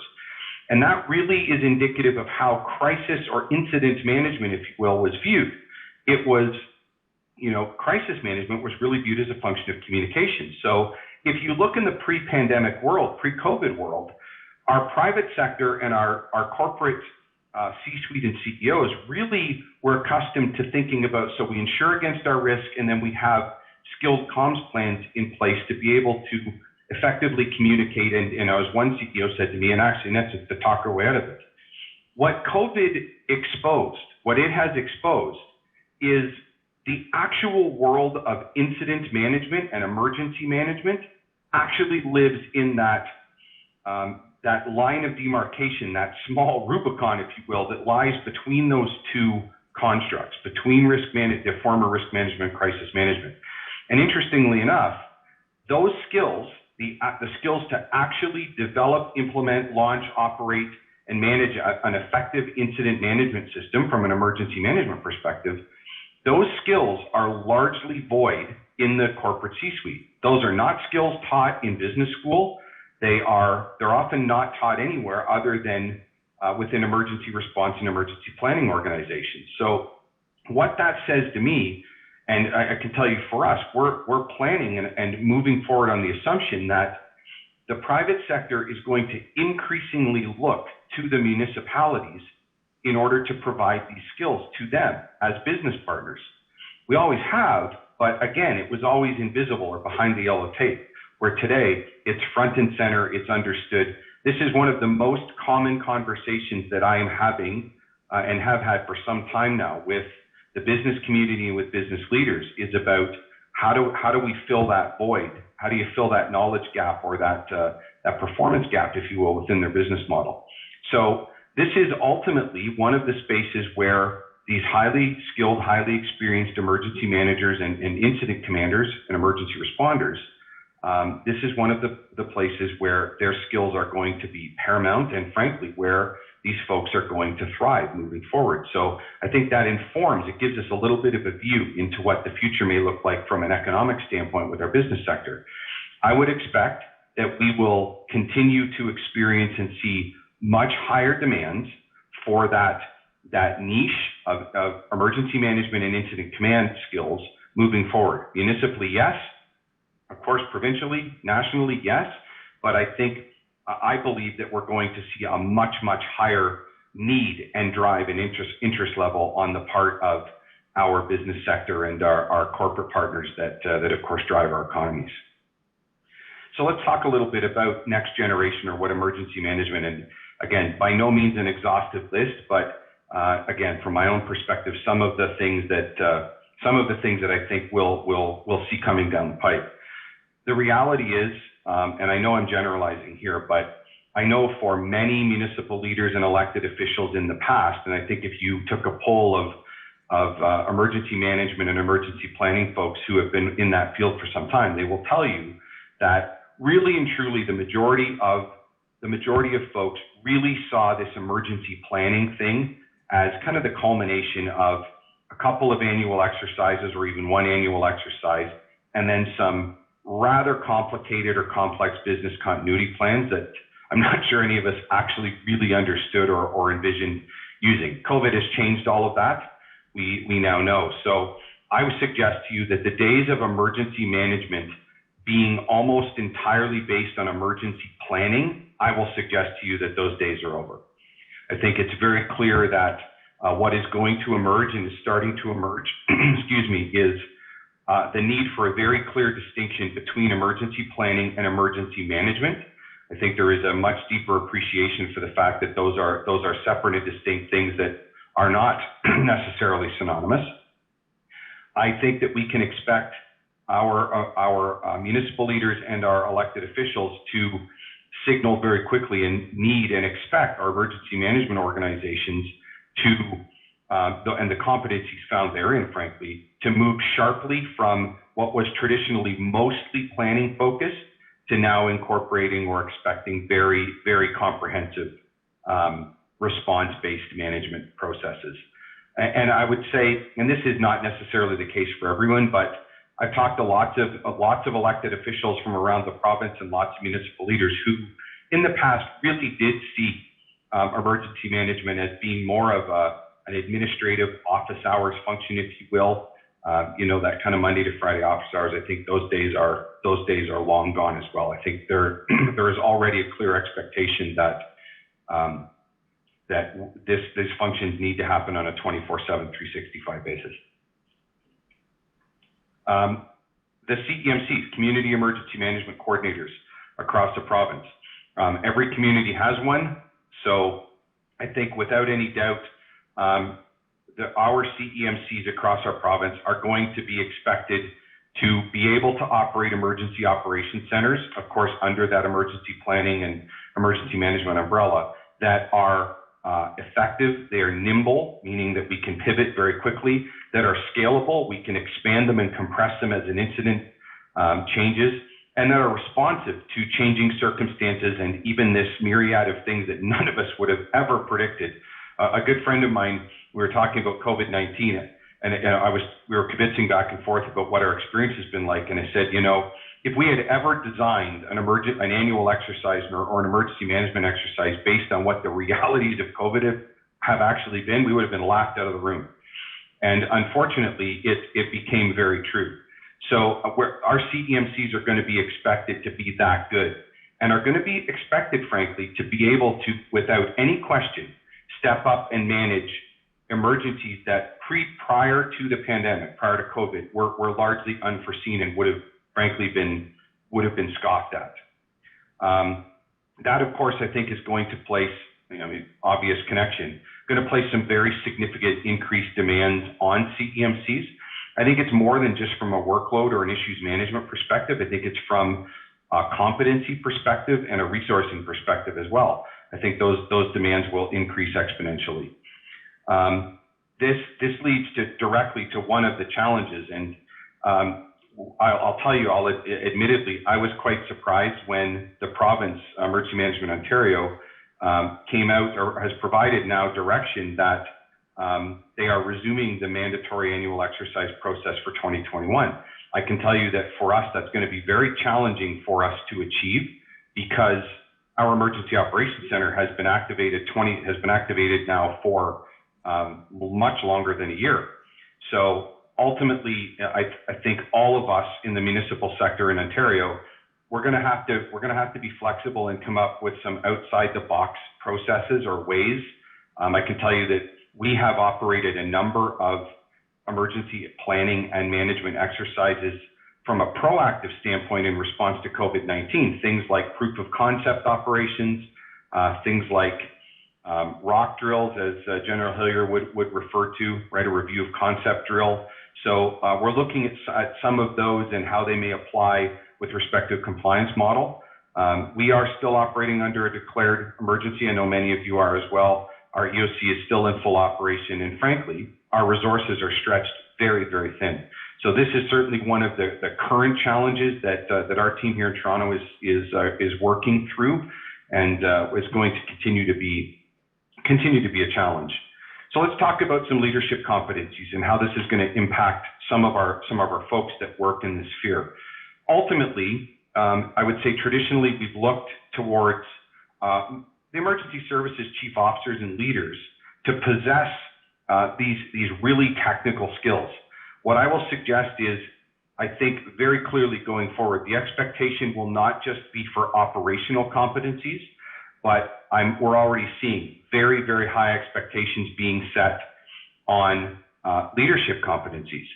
I also think that we'll see that overall, the expectations for things like recruitment and promotion, I think we'll see the bar raise, frankly.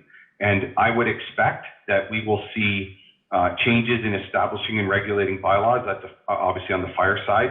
But I think we're going to see those competency profiles for some of these key leadership positions and key operational leadership positions in emergency services and emergency management. I expect to see them increase. I don't think there's any doubt about that.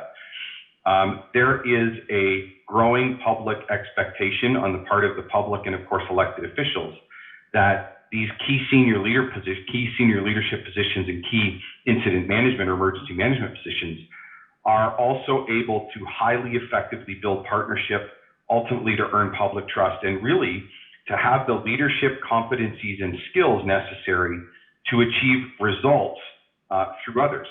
Those, I would say that's not new, but I think, again, the visibility and the expectation on those competencies is much higher than it's ever been. When I think about what it means for some of our my emergency service and emergency management colleagues, I don't think it's going to be enough any longer when you look forward. It's not going to be enough just to be technically competent as, you know, so let's say, for example, as a fire chief. Yes, those technical competencies are critical and will always be, but I don't think that's going to be enough. There certainly is going to be an increased expectation that these folks, these women and men who are filling these roles, are going to be expected to be very exceptional leaders who are able to lead and motivate and achieve results through very diverse teams, all while doing that in a manner that is continuously earning and expanding on the public trust and confidence. So, you know, there's often been, I mean, in my own career history, much of the recruitment, you know, when you look at it, recruitment or promotion, many of the job postings and the competency profiles for these positions focused almost entirely on technical skills. I think the public expects more, and I think our elected officials will expect more from a leadership standpoint. So ultimately, this really isn't new. It's really just an observation of mine.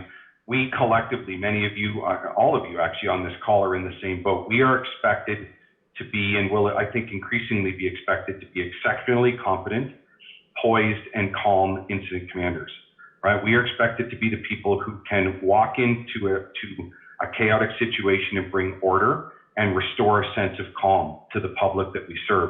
And that will certainly include and continue to include the ability to operate emergency operations centers effectively, especially in response to non-traditional incidents like a public health emergency. Undoubtedly, you know, I don't want to say it and jinx this, but as always, the next one's not far behind.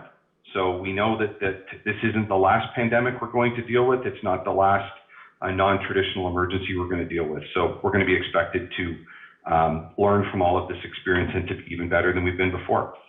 Let's talk a little bit about media. I will suggest to you that the public profile for, and I've kind of just broadly generalized these, but for emergency management and emergency services municipally, I don't think the public profile for those services has ever been higher than it is today. Some may argue, I've actually had people argue with me that Events like September 11th, like 9/11 in New York City may be higher. I disagree. I respectfully disagree, and I'll explain why. In September, in 2001, when the tragedies in 9/11 happened, we were pretty much, not entirely, but generally, the media was limited to what we now refer to as traditional media, right? TV, radio, print. Where today, it is much more significant, and the social media impacts often dwarf the traditional media, certainly the pace and the volatility. Our brand, municipally, our municipal brand and the brand of each of your respective emergency management and emergency response organizations really has become synonymous with public trust and confidence. And that is frankly ours to lose. We've earned that as municipalities, and I think that we're going to have to fiercely protect that. Of course, the leaders of those organizations, increasingly so, are going to be expected by the media and by the public to be accessible, which frankly is new for some, but to be accessible, to be competent, and to be very savvy communicators. I can tell you from experience, and certainly in my days in a leadership capacity with the Ontario Fire Chiefs, far too in the fire service and in the emergency management arena, far too of our senior leaders, be it chief fire officers or other chief emergency service officers like paramedics, policing, emergency management, far too few of those folks have actually been properly trained or are properly trained to manage the media and social media that results from these types of incidents. It's often been viewed as something that we do on the fly or more of an afterthought, and I will certainly suggest to you that my experience is that needs to change, because the demand for public information has never been higher than it is today. Neither equally, the proliferation of intentionally false information has never been higher than it is today.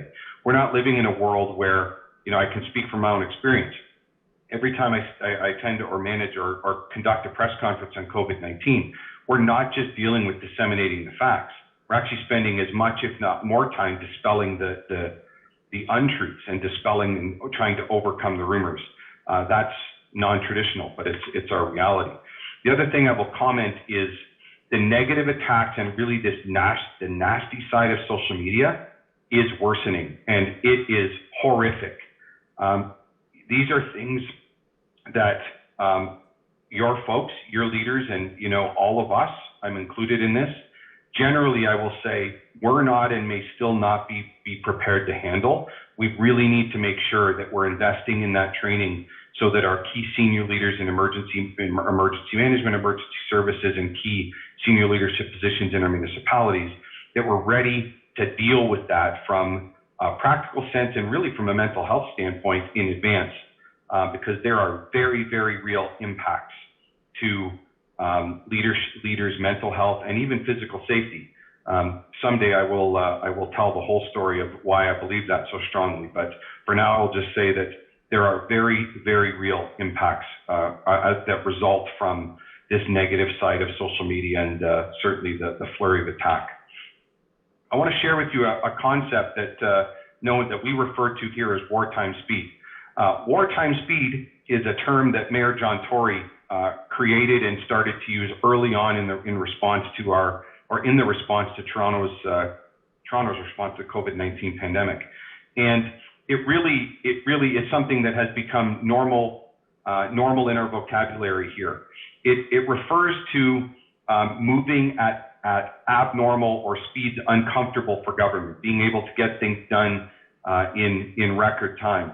I will say that I certainly am expecting and we are planning for the reality that the days where emergency management, emergency services, all of those kind of suite of services, the days where we had the privilege and luxury at being able to move and change and evolve and respond on a fairly, I would say fairly slow or fairly considered pace. I think those days are long gone. We're going to be expected even in the post-pandemic era. I certainly don't believe that for me locally, I don't think Toronto Fire Services or the Toronto Office of Emergency Management is ever going to be afforded the opportunity to go back to not operating at wartime speed. We're going to be expected to continue to be very quick, and that simply demands bold, confident leadership and the ability to move. We are going to be expected to be very nimble and very responsive continuously. We've set that expectation. We're just going to be continued to do it. And ultimately, again, not new for any of us, but it really ties back to that media proliferation and the dissemination of this insatiable appetite for information and data on the part of the public.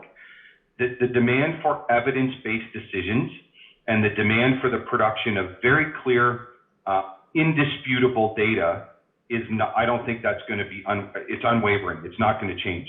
That demand is very real. And my challenge, I delivered a very similar presentation to Ontario Fire Chiefs a week or so ago. And my challenge to each of my fire chief colleagues was, we're simply not going to succeed in our respective municipalities unless and until we can speak the language of results and outcomes-based accountability and things like return on investment.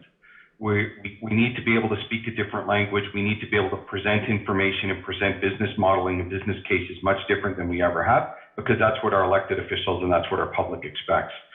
We are going to be also expected, your emergency services and emergency management leaders are going to be expected to be strong, collaborative, results-focused corporate executives. So the days where I, as a fire chief, really wasn't expected and didn't really have to get involved in anything, outside of my kind of fire world, so to speak, those days are over. I think that's 100% clear. I am expecting, and my team fully expects, that we are going to be expected to, to be here and to be at the corporate table, part of the corporate solution, regardless of what the issue is, sorry. And of course, operating and living in that world of evidence-based decision-making without any doubt. So ultimately, I believe that I think this is an exciting time. We've come through the most demanding time, certainly in my career, in my life, but I'm excited about the fact that largely the future is in our hands. And this is, again, not an exhaustive list, but a couple of examples. I believe that where Ontario municipalities go with respect to emergency services and emergency management in the post-COVID-19 and post-pandemic era, I think that's up to us.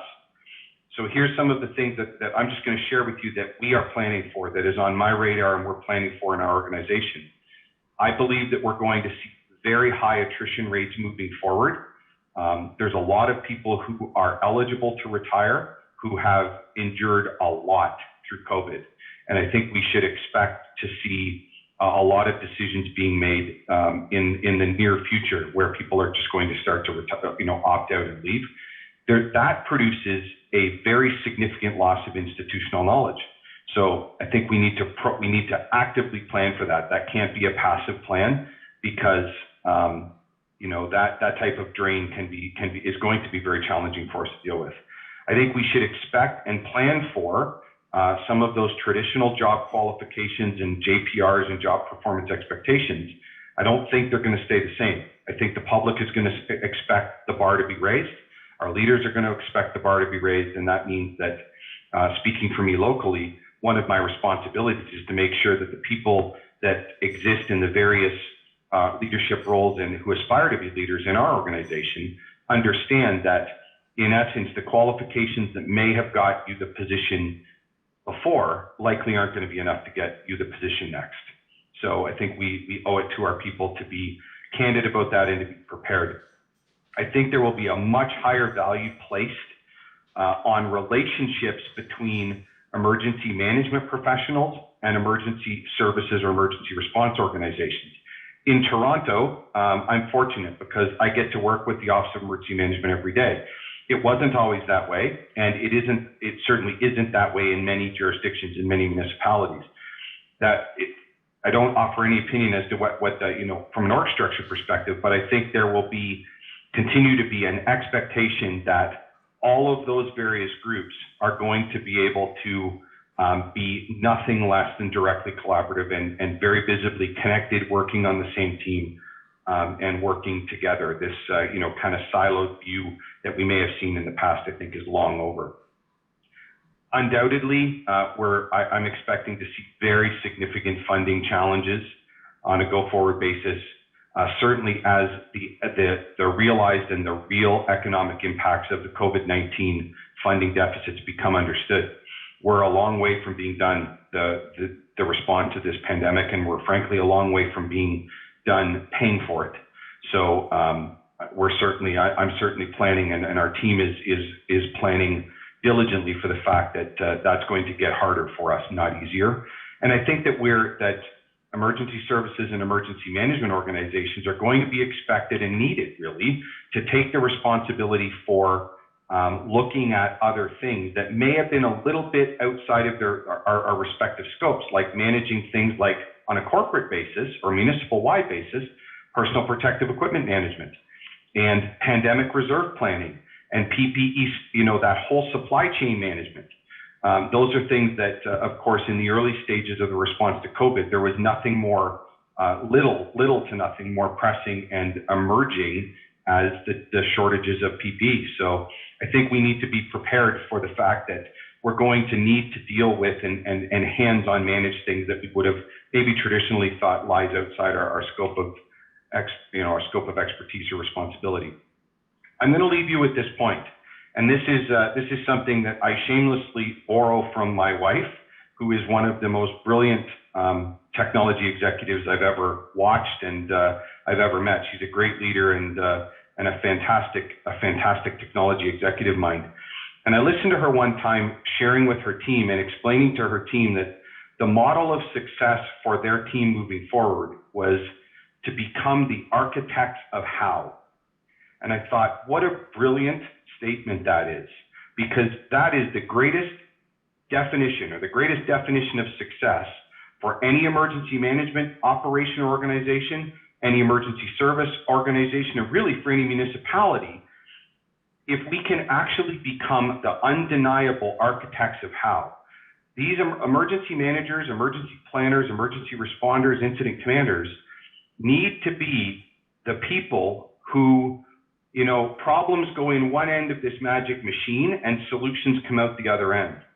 So that is what I will leave you with, and this is the main thrust for what I am preaching, if you will, or trying to share with all of my colleagues around the world now about, if there's one thing that we can commit to and act on, it is becoming and staying in this world of being the architects of how. I think it's going to be critical to our survival and everything moving forward. So with that, I will say a very sincere thank you. It has been my honor and privilege to join you today. I think we have a few minutes to take questions or just have an open discussion, but I will certainly say on behalf of our entire team here at the Toronto Office of Emergency Management and Toronto Fire Services and all of us in the City of Toronto, thank you so much for all that you do. Thank you for the opportunity to join you. I'd be more than happy to take any questions. Thanks. And thank you, Matt. Your perspective is very enlightening.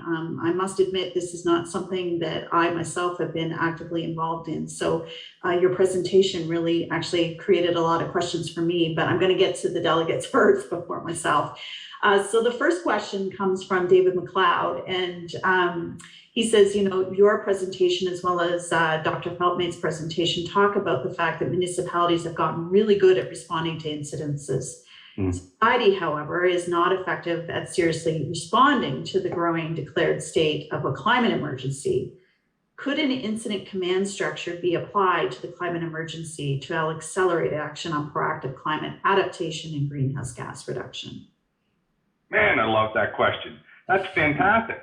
The short answer from my perspective is 100% absolutely yes.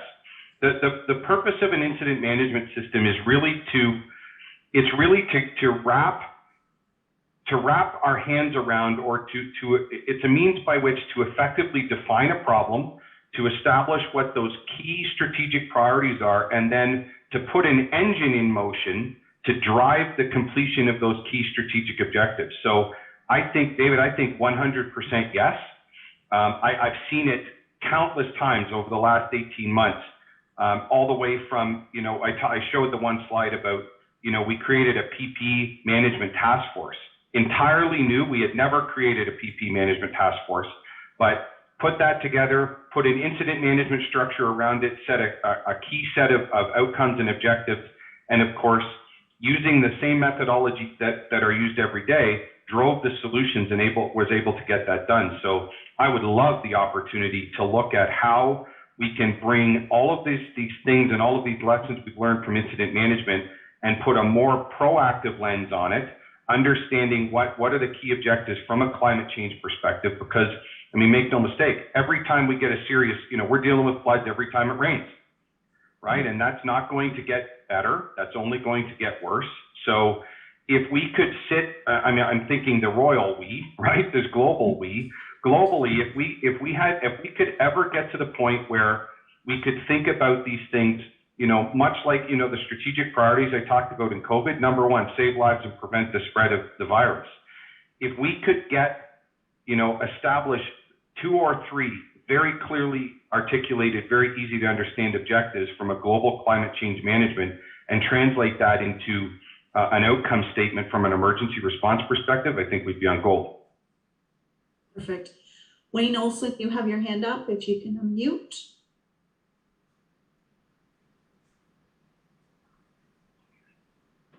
Yes. Good morning, Chief. Thank you very much for being here with us today. I really appreciate your comments and congratulate you on your service. It's been an exceptional thing. I think you said that you didn't really expect that when you came to work, I guess, in November, that it was going to develop into this. But I'm very interested in leadership. It's a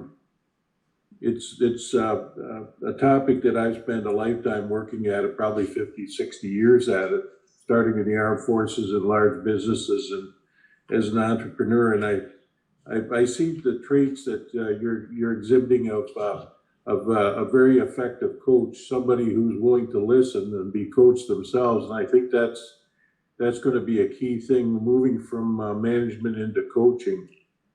That's going to be the practice for the future. And it becomes your willingness to be a coach or be coached is going to be fundamental to innovation and creativity and power teamwork. And I think that's where the role of a coach comes in, is getting the most out of their players and allow them to become more coachable. So I just really appreciate your insights and hearing your insights into being a coach and not so much a manager from the future. Yeah, that's fantastic, Wayne. And let me say back at you, thank you for your service and all of your commitment. And certainly, I didn't. You mentioned your Canadian Forces and military experience, so thank you, sir, for your service.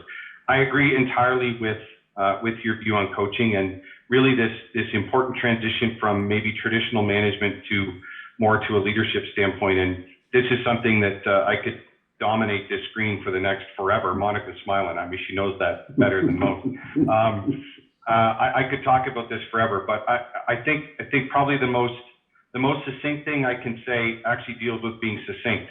And when I think back over, engaging in this on a somewhat, I would say, a more casual basis with Dr. Davila back in October, November of 2019, fast forwarding to today, what has become absolutely crucial in the role that I have played, and really the role that I've played with the teams that I've had the privilege of working with, it has been to find the ability to be very clear, very concise, and very gone. And what's that thing? Be brief, be bright, be gone. And I'm someone that I like to debate. I think well. I like to talk through solutions with my team. But when we were moving at the speed of COVID, oftentimes it just was not possible. So I agree entirely with you.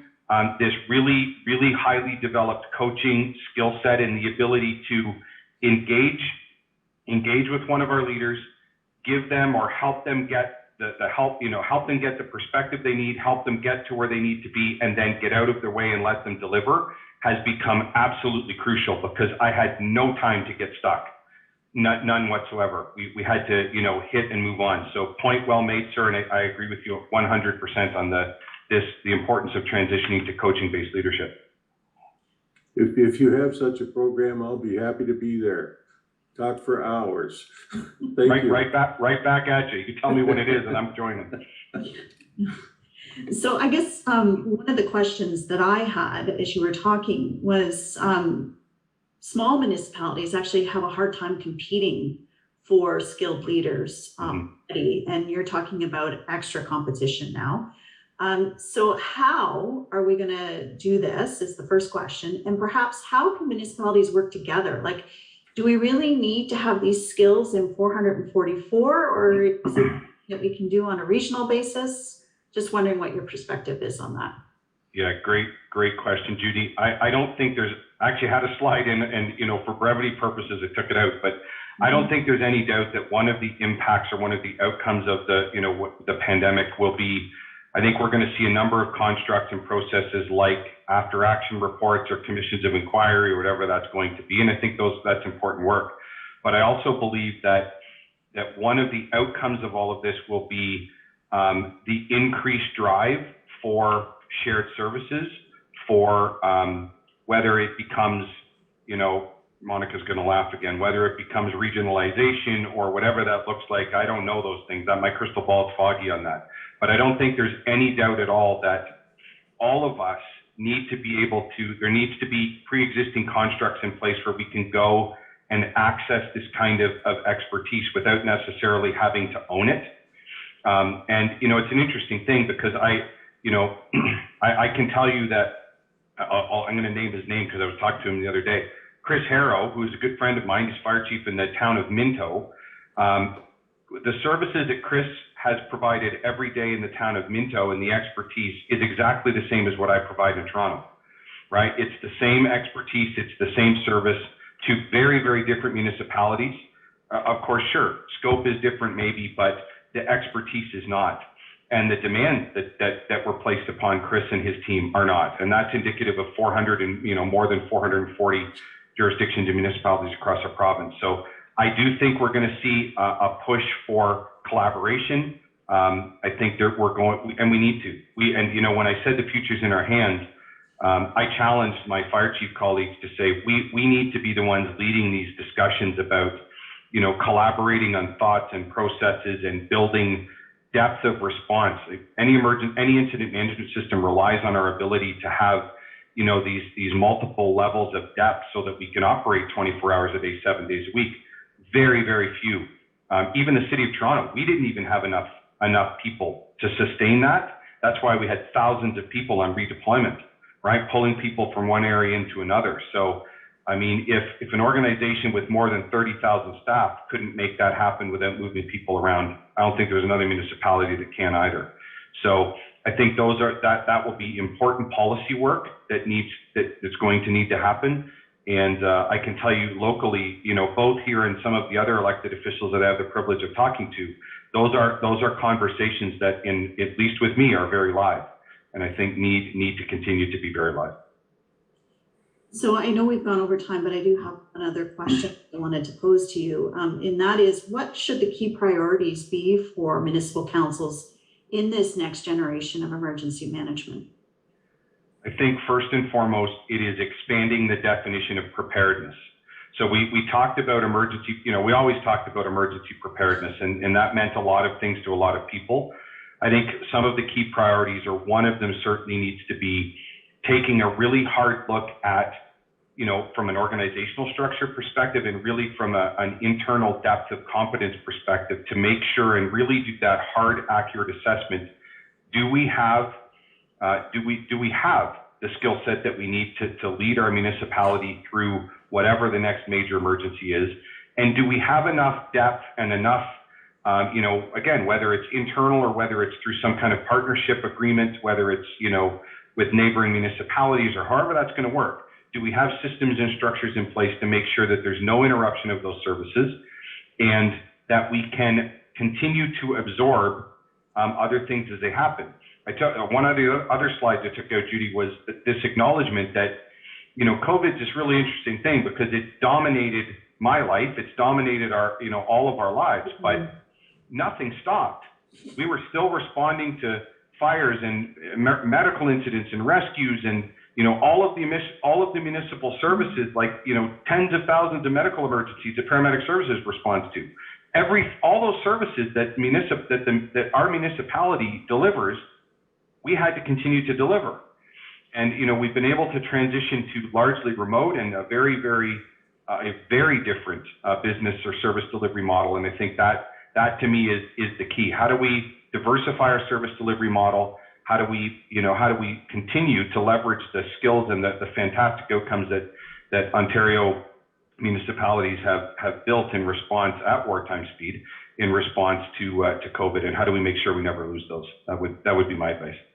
Yeah, I really appreciated at the top where you said that municipalities, we have these competencies. Like that is a really good thing for everyone to remember, that we do have an extensive set of skills already in place. I don't think as a sector we do a good job of talking about the fact that we do things well, we just do them.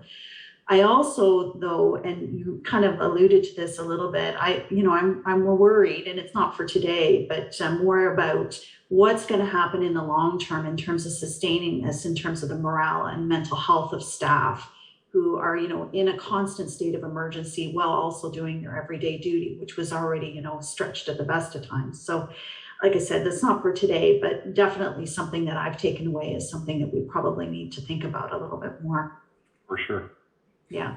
So I want to thank you very much for this presentation. It's been very insightful for me in particular, and I think for our delegates. I hope you agree that, it was a very interesting conversation about how emergency management is going to be changing in the future. So thank you, Matt, for your time today and engagement with us. I appreciate it. Thanks so much. Thanks, everyone. Have a great day. So as I say, we did go over a little bit of time, but I really did feel that warranted a little bit more exploring in terms of the discussion, because the concepts were definitely, of interest and are going to impact the future operations of municipalities. So at this time, we will move on to our last segment, which is a pollination and native species panel. And I would like to introduce Fernanda Lazareo. She is LAS's customer service representative, and she's going to introduce the panelists and also moderate the discussion on how pollination and native species could help us with our adaptation and mitigation strategies. Fernanda?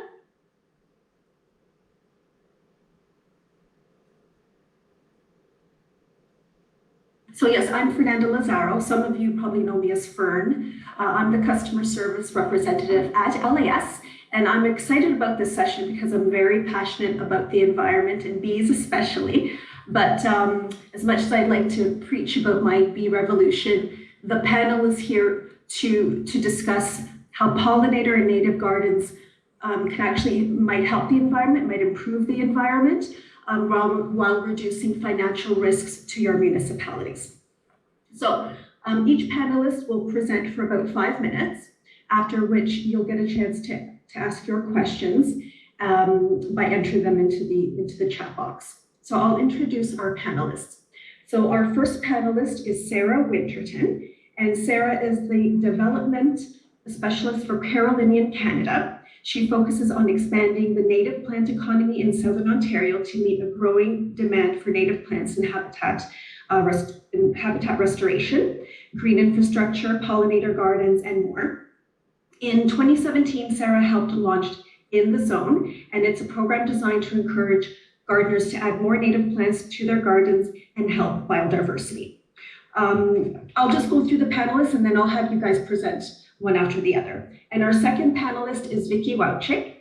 Vicki has been working to protect and promote pollinators for over a decade. She is the director at Pollinator Partnership Canada, an environment non-governmental organization focused on maintaining resiliency in our natural and managed ecosystems.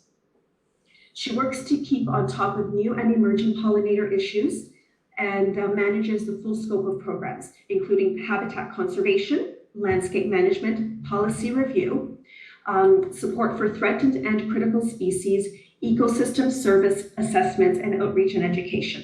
And finally, we have Jay Cranstone, and Jay is the Natural Areas Stewardship Technician at the City of Guelph. He has a variety of roles in ecological restoration, community stewardship, liaison, and trails and community gardens. He is a member of the Ontario Association of Landscape Architects. And for 25 years, Jay worked in the private sector, consulting on projects for municipalities across Canada involving naturalization, ecological restoration, park, trail, and active transportation planning and design. Okay, so welcome all panelists. And Sarah, you're welcome to start your presentation. So if you'd like to share your screen. Okay, thanks, Fern. Thank you. Thank you very much for the introduction. It's a pleasure to be here today, and I'm going to give you a really fast sort of overview, given that we've got 5 minutes, so we have more time for questions. So I wanted to just connect this a little bit to what Chief Peg was saying earlier, particularly about the wartime speed that he's been talking about in relation to the response to COVID. And I've read so many parallels to that, and how we have mustered that speed to respond to this pandemic. So many parallels to that in relation to responding to the climate emergency. And certainly when we look at the goals that we've got, 25% protection of land and water by 2025, Canada's target 1, 30% protection by 2030, and then goals of net zero emissions by 2050. These are really big goals. These are really short timelines, and they are going to require dramatic changes. So when Carolinian Canada, the organization I work for, we really focus on this region of Ontario that's up on your screen. And this is a region that is has a lot of challenges. And we are seeing that as the organization, we've working to really build this concept of healthy landscapes. And in order to achieve climate resilience, which includes healthy biodiversity, we have to have healthy landscapes. Right now, we're really, really under the goal for protection that this region needs. And I'm aware that not everybody in this meeting is within this region, but certainly the concepts that we're talking about and the practices that we're promoting apply anywhere. They're urgently needed here. So healthy landscapes, the foundation of healthy landscapes are native plants. And in this region, you can see on the screen, we've got 25% of the Canadian population. We've got 40% of Canada's wild species live here, and over 300 of those are species at risk. So there are big issues here at stake, and it's all part of how we respond to the climate emergency and come forward with, you've probably heard, nature-based climate solutions, which is what native plants are a big part of that. So what I like about this focus is that it gives me so much hope, because when you start planting with native plants, as we've done with our In the Zone program, getting it out to residents across the region, these are little dots represent people who are participating in the program. These are places, these are locations where people are starting to change their landscaping practices, their property management practices over to native plants. And we alone within this program, we've got an opportunity to restore over 25,000 hectares just with the registration that we've got to native plants. So we see a lot of hope in this. And this program connects with municipalities. It goes from the higher landscape vision right down to people's backyards and everywhere in between. It also connects to the SDGs that you can see along the bottom. So it's really like being part of that global effort, aligning with the goals and practices going on around the world. So what I really wanted to focus on in the short time that I've got, and I forgot to start my timer, Fern, so please let me know when I'm getting close, is Fern mentioned that I've been doing work on the native plant industry, the native plant economy, and I had the pleasure of reaching out to, as part of the research of what's going on in the native plant industry, and I had the opportunity to talk to a lot of people within municipalities doing this work. And what I found and what I'll share with you today is just the observation that there's the impact that municipalities are having right now through the changes in the practices that they've got on the go are significant.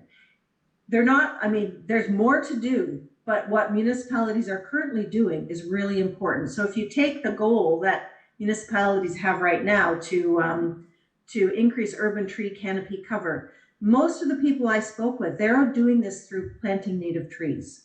And so as they're building up the tree canopy, this all started after the ice storm that we had, the focus on native trees is paramount. We've got municipalities who are tackling the issue of how to transition municipal parks, including no-mow areas. They're analyzing, oh no, here's this big park, it's all grass. Actually, nobody ever goes in this section. So let's just let it come back. Let's no-mow here and we'll give it over to pollinators. We'll give it over to habitat for grassland birds. We will sequester this part of the park for nature.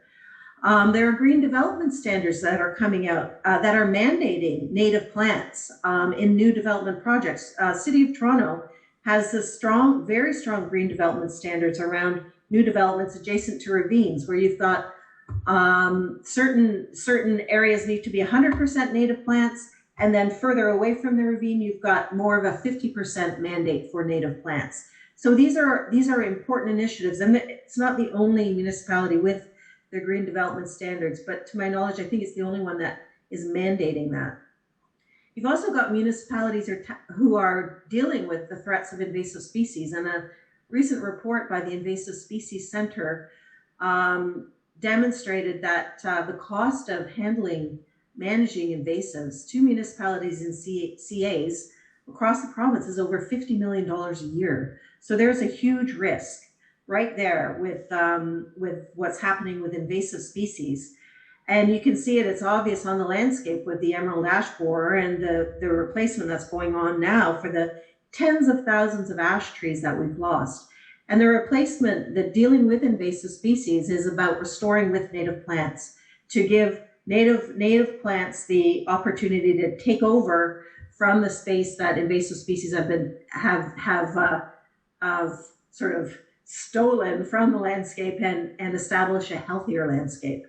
We've also got strong investments going on in green infrastructure. So you're looking at municipalities that are looking at rain gardens, they're depaving areas, they're planting trees, they're creating pollinator gardens. You'll hear more about those things in presentations to come. So there's a lot of effort going on within green infrastructure. And what's really important as planning and budgets are being created for these solutions is that the green infrastructure is being created with native plants. When you create with when you're creating with native plants, you're getting the benefit of the green infrastructure that you're creating, but you're also benefiting biodiversity. Native plants are a food source for so many species. They're habitat for biodiversity. They're larval hosts for so many butterflies. So there's a sort of a double, you're getting the resilience of green infrastructure in relation to climate. You're also getting the benefit to biodiversity in terms of habitat. Another area municipalities are taking action is in increasing environmentally significant areas. And recently, City of London, they got their ESAs formally recognized under protected areas under Canada's Target 1. And they were the first municipality in Ontario to do this. And by doing this, they're getting a lot of recognition for their efforts at protection, and they're kind of joining that global effort in having the protection being part of that 25 by 25 goal. Another way is the expanding connectivity. So we're looking at small to large scale. Within municipalities, you can have small corridors connecting parks within municipalities. So from a park across all of the yards of residents who are taking part in a program like In the Zone or other organizations that are running programs, all the way over to another park. There's different ways corridors can be created within a municipality. And then you've got an example of the Scarborough's Meadowway, which is a 16-kilometer hydro corridor that is being turned into an urban green space, a very long pollinator garden that will give people access, a trail to go from downtown Toronto all the way out to Rouge National Park on their bike or walking if they're energetic. We've got municipalities that are doing annual native plant sales. Richmond Hill, puts native plants out there, subsidizes them for residents to come and purchase and get in their gardens, plant in their gardens. Toronto is doing a granting program for supporting community groups to plant pollinator and native species gardens. The role of NGOs and citizens in taking action is huge in this space. And in every municipality, I bet there are people who want to do more and who have the capacity and interest to do more. So when we get down to it, I'm going to wrap up in a minute, is we're looking at all of these benefits that come out of planting native plants to create like a climate smart yard. So what do you get? People get, it's a climate refuge for wildlife and people. It's creates habitat connections. 30 to 50% of habitat, it saves money. There's less, if you've got no mow areas, you're saving money, you're not mowing. You're saving carbon. You're not using machines that are perhaps might be producing carbon. You've got habitat at every level for different native species that need it. So I think when you look at this backyard is a colleague's, and he's got over 200 native plants in this backyard, and his stories of the biodiversity that visits his yard are astonishing. So what I really like about this solution and the emphasis on native plants and the commitment to using them is that as soon as you put that plant in the garden, it's amazing. Species find it. It like you plant your plant, you turn around and the first thing you see, oh, there's a swallowtail butterfly just showed up on this plant. You haven't seen one before. So the impact of planting native plants is immediate. It's immediately beneficial for insects that need it. It's immediately beneficial for people in terms of enjoying the environment, and it's building the resilience that we need at the landscape level for addressing climate. So I'll leave it there because I know we've got more presentations to come and questions later. So thank you very much. Thank you, Sarah. And this segues nicely into Vicky's presentation, pollinators. Perfect. Yeah. I can't have requested a better segue into my presentation. So thanks so much, Sarah. And I wanted to dive a little deeper into the animal component of the climate resiliency and pollinator equation that Sarah set up so nicely with native plants. So the tiniest bit of background about why pollinators are important, because it really makes a lot of sense when we talk about risk management and mitigation, and why, in addition to caring about being climate smart, why we should care about pollinators and their systems in particular. So we have pollinators being a full assortment of animals, but dominated by bees in terms of who's the best pollinator out there, giving us 1 of 3 bites of food we eat. And, a third might not sound significant, but it is. But the reason it's only a third is because most of our diets globally, not just in North America, have a very heavy grain component, including corn and rice and wheat, and those crops are wind pollinated. However, the nutritious part of our diets, the fruits and vegetables, those are all pollinator dependent. So if we lost pollinators and the ecosystem services they provide, we would have a lot less food to eat and we wouldn't be nearly as healthy. And that other term, the ecosystem services they provide. So, we're a little more easily convinced about the importance of pollinators when we talk about our food. But truly, they support a full scope of ecosystem services, including the reproduction of close to 90% of the flowering plants we see in our landscape. Those plants themselves have really significant roles in a lot of other services. They provide us raw materials for building homes and the clothes we wear. They help regulate the climate, both on a local micro scale and a global macro scale. So when we're planting plants for pollinators in our urban areas, we are making small but additively quite significant impacts on carbon sequestration, also on nutrient cycling. On a global scale, this links us to intact forests throughout the world that really do play a large role in the carbon cycle. So let me just switch slides. There we go. But so pollinators are super important and they need their habitat. And what has happened and what is continuing to happen globally is that habitat component of the pollinator ecosystem is in big decline. And it's primarily driven by active development that we have both in agriculture, which is not addressed in this particular symposium, but the people that live in cities eat food. So there's certainly a connection to agriculture that way. But in terms of how human settlements grow, there can be a impact, and there definitely is an impact on all wildlife, but pollinators in particular. Their habitat is either removed or fragmented or degraded. But I do want to swing this into positives. So it doesn't have to be bad habitat in cities. So cities do not necessarily remove and not replace habitat. What we have actually, when we get to the ground level in a municipality, is we have a diversity of green space. It's been there for a long time. It's been there before we realized that we can make it better. And it has some value. And the unique quirkiness of city green space is that there's a variety of individuals that have authority over that landscape. There's certainly the municipality, which has authority over large swaths of land. In some cases, it might even be a provincial or federal jurisdiction in a city, but there's a lot of private citizens that have direct jurisdiction and community groups as well over habitat, and they do all sorts of things with it. And if we start shifting these behaviors and thinking and considering pollinators in how this habitat is managed at all levels, so even what we market to the residents in a city will make a huge impact. And in this photo here, we actually have an example of that farm and food component. So pollinators bring us 1/3 of our diet. They actively pollinate those fruits and vegetables.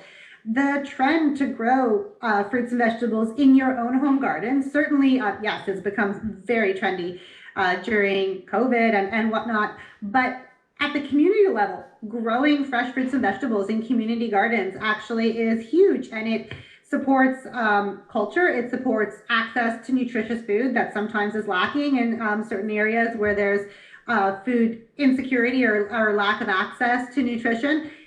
And if we plan for pollinators in our cities, we're getting all of those ecosystem service benefits through pollinators being present. And it's relatively easy to do. And it's just like Sarah mentioned, it's a simple transition of how we're looking at our natural capital, how we manage it, how we incorporate it. So just a few quick photos before I pass it on to Jay of what pollinator habitat in a city context looks like. These are from Toronto because they're easier for me to get because that's where I live, but this can be anywhere in Ontario. Great active gardens. You know, the shot I just showed you included mostly mowing management. So when you change your mowing, that's what you get. Well, you can also actively plant because we don't have the seed bank for these species. And ending on the meadowway, which Sarah mentioned, which is a great example of both of all of those techniques together on a huge swath of land that used to just be mowed. Lots of grass, very little value, and lots of effort. And here, a little bit less effort and lots of value. So it's a really great win-win proposition to think about pollinators, or I can even maybe suggest you think like a pollinator when you approach managing your green assets in a municipality. So that is it for me. I'm gonna stop my share and pass it on to Jay. Thank you so much, Vicki. And we do have a question, but I'll save that till the end. And Jay, actually, you're with the City of Guelph, and your city has put all of this into practice for quite many years, I believe since the 80s, if I'm not mistaken. So if you wouldn't mind maybe starting your presentation and to see what happens when you do implement all this. Great, thank you. Just waiting for it. There we go. So yes, so I'm gonna be pretty brief and just kind of go over a number of different things that we're up to, and then hoping that we can elaborate on some of those themes in questions as we get into it. So as Fern pointed out, yeah, Guelph has been at it for quite some time. We actually started naturalization back in 1990 when there was a look at some of our parks and the fact that we were mowing right down to our river's edge and so on, and developed a policy statement in early 1990, and it's really, it's grown since then. I would say that never as much as today has it been in the forefront with climate change and the need to adapt to it, in a very proactive manner.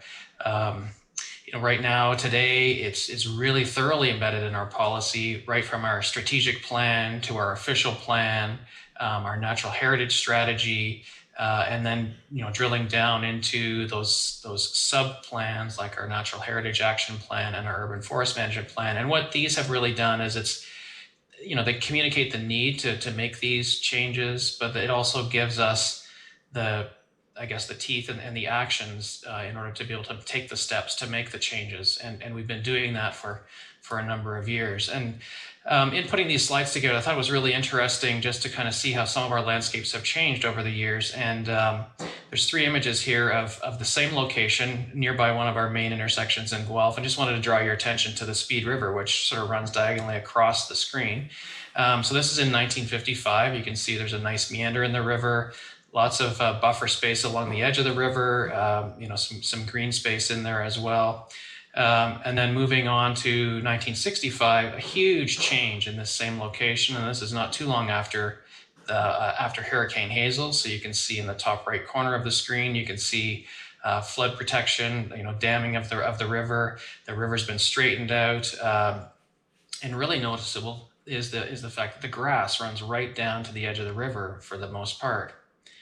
Moving forward to today, this is an aerial image from a couple of years ago. You can, in the same location, you can still see, the river alignment hasn't been changed back to its original former meander and so on. It's just physically impossible to do that at this point in time. But you can see how there has been quite a broad buffer created between the river's edge and the rest of the urban matrix. And this is really where our naturalization program started out. It was just examining the fact that for years and years, we've been mowing literally right to the river's edge.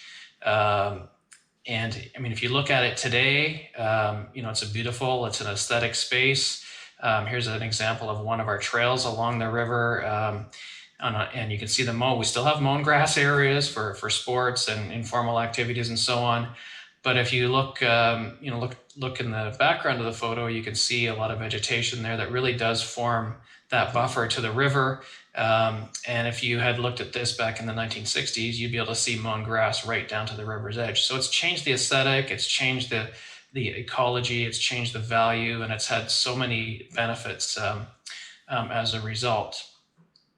As I noted, it's, all of these actions are really supported by policies right from the very high level right down to some of the sort of working documents that we as city staff use. So we've got a good documentation of how much urban forest we have, how much natural space we have, and in our recently approved implementation plan for the urban forest management plan, we have some pretty aggressive goals to achieve canopy cover. Right now, we're at 23%. Our goal is to get to 40%. So we know we've got a lot of work to do. And that also includes having to replace a lot of what we've lost from the emerald ash borer has been a key impact on a lot of our tree canopy. So, there's coordination involved in that as well, between interdepartmental coordination. So one of the things that we've done through our Natural Heritage Action Plan is to develop what we call an Ecological Restoration Implementation Committee, kind of a long tongue-twisting handle, but basically what that is, it's an internal working group from different departments, forestry, natural heritage, environmental planning, parks planning, and so on. Really, it's just to make sure that we're making spending the effort and the time in the right places. So we're trying to have the biggest impact. And one of those impacts has also been, for the very first time this year, we've actually got our own planting crew that has been going out and planting all season long. Up until now, it's been primarily volunteer action, supporting volunteer work, and then doing projects as they're available. But now we actually have a dedicated, small but dedicated team And this year we've installed over 5,000 native trees and shrubs in key locations in our parks and open space. How do we figure out how we're going to do that? One of the things that we have that most municipalities now have is we got a lot of power in digital information. So, thinking back to my master planning that I started with various municipalities back in the 90s, where things were, you're pulling together paper maps and individual aerial photo tiles, a little bit of report information. You've got all this information at your fingertips now. So we're using that to the best advantage that we can to identify potential restoration sites, look at how those interact with our natural heritage policies, with our ecological landscape classification information, and all of the other policies and so on. And then from there, we're able to drill down to individual sites and do a site visit, identify the opportunities and constraints, see how that fits in with our natural heritage policy, identify what our restoration goal is going to be, what the planting approach is, what kind of species we're going to use, who's going to do the planting. Is it going to be the city that's going to do it? Is it going to be a volunteer group that's going to do it? Is it going to be some kind of a combination? And then we're also able to estimate the total number of plants for budgeting purposes that we're going to install in that area, depending on whether it's a meadow or whether it's a forest is our restoration goal. So that we can actually go back and track that in terms of the numbers that we're putting in per year, and then also be able to evaluate it in the future. And we're also using this as a communication tool with our volunteers, with our council, with our other staff, just to say, this is what we're doing, this is where we're going, these are where our plans are, these are our priorities. And we're not just focusing on planting trees and shrubs, we also are working hard on pollinators and native meadows and taking advantage of opportunities where they come about. So this example is it's a hydrocorridor, and it's similar to what Sarah and Vicky were also pointing out. So this formerly was filled with invasive buckthorn, and hydro came in unannounced almost and cut it all down over the course of a weekend, which created a huge community uproar.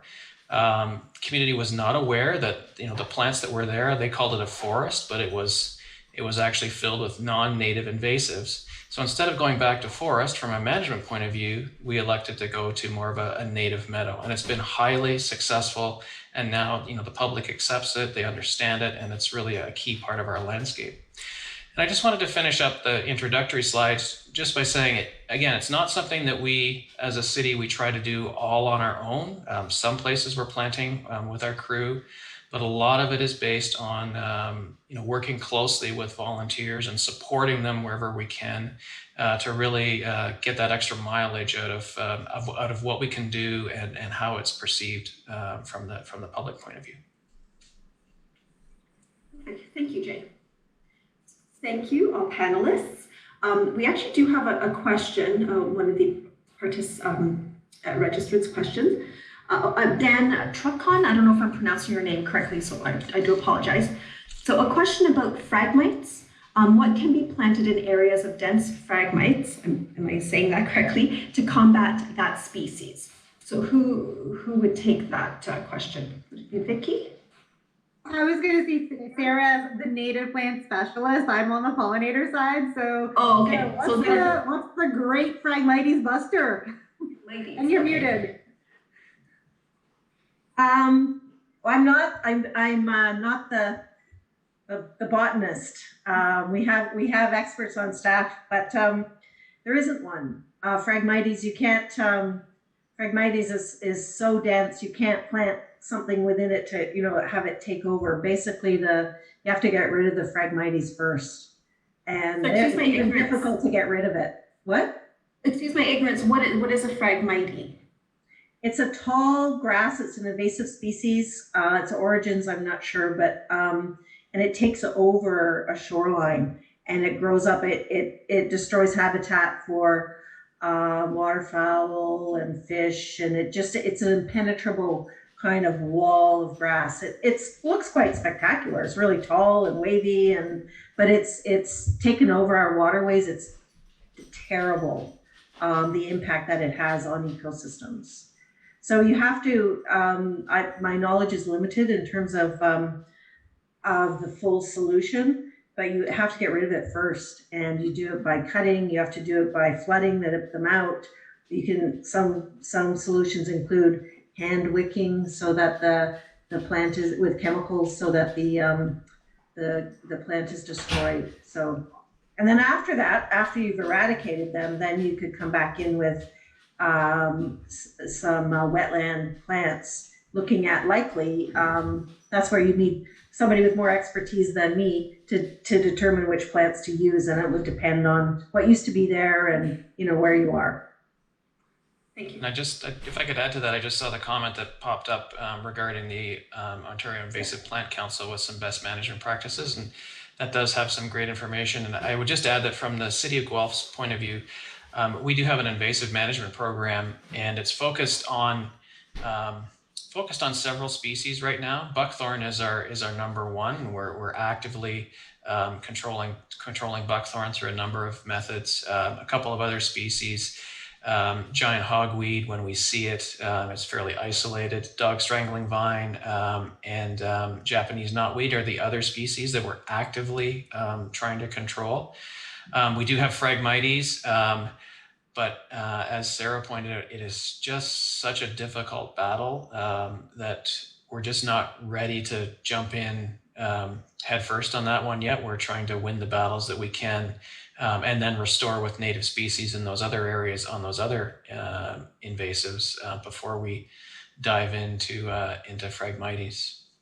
I think on that subject of invasives, there's the ones that Jay mentioned are the big ones, and certain websites that track where they show up, like you can see it's all over the place. But when you look into horticultural practices, you see some major problems just in species that are people like and are frequently planting in their gardens. And the example is periwinkle. Periwinkle is not a native species, and it people like it.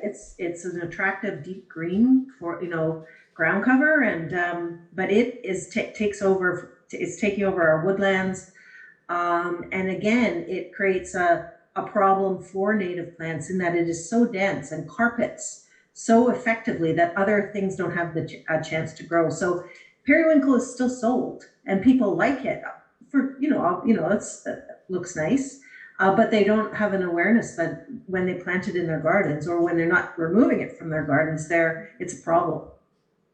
Jay, then I have a question. Do you educate your residents? Like, how is this at the municipal level that you're doing this, but what about the residential level? If they're purchasing this, I mean, that sort of spreads and other neighborhoods are planting invasives. How do you control that at the residential level?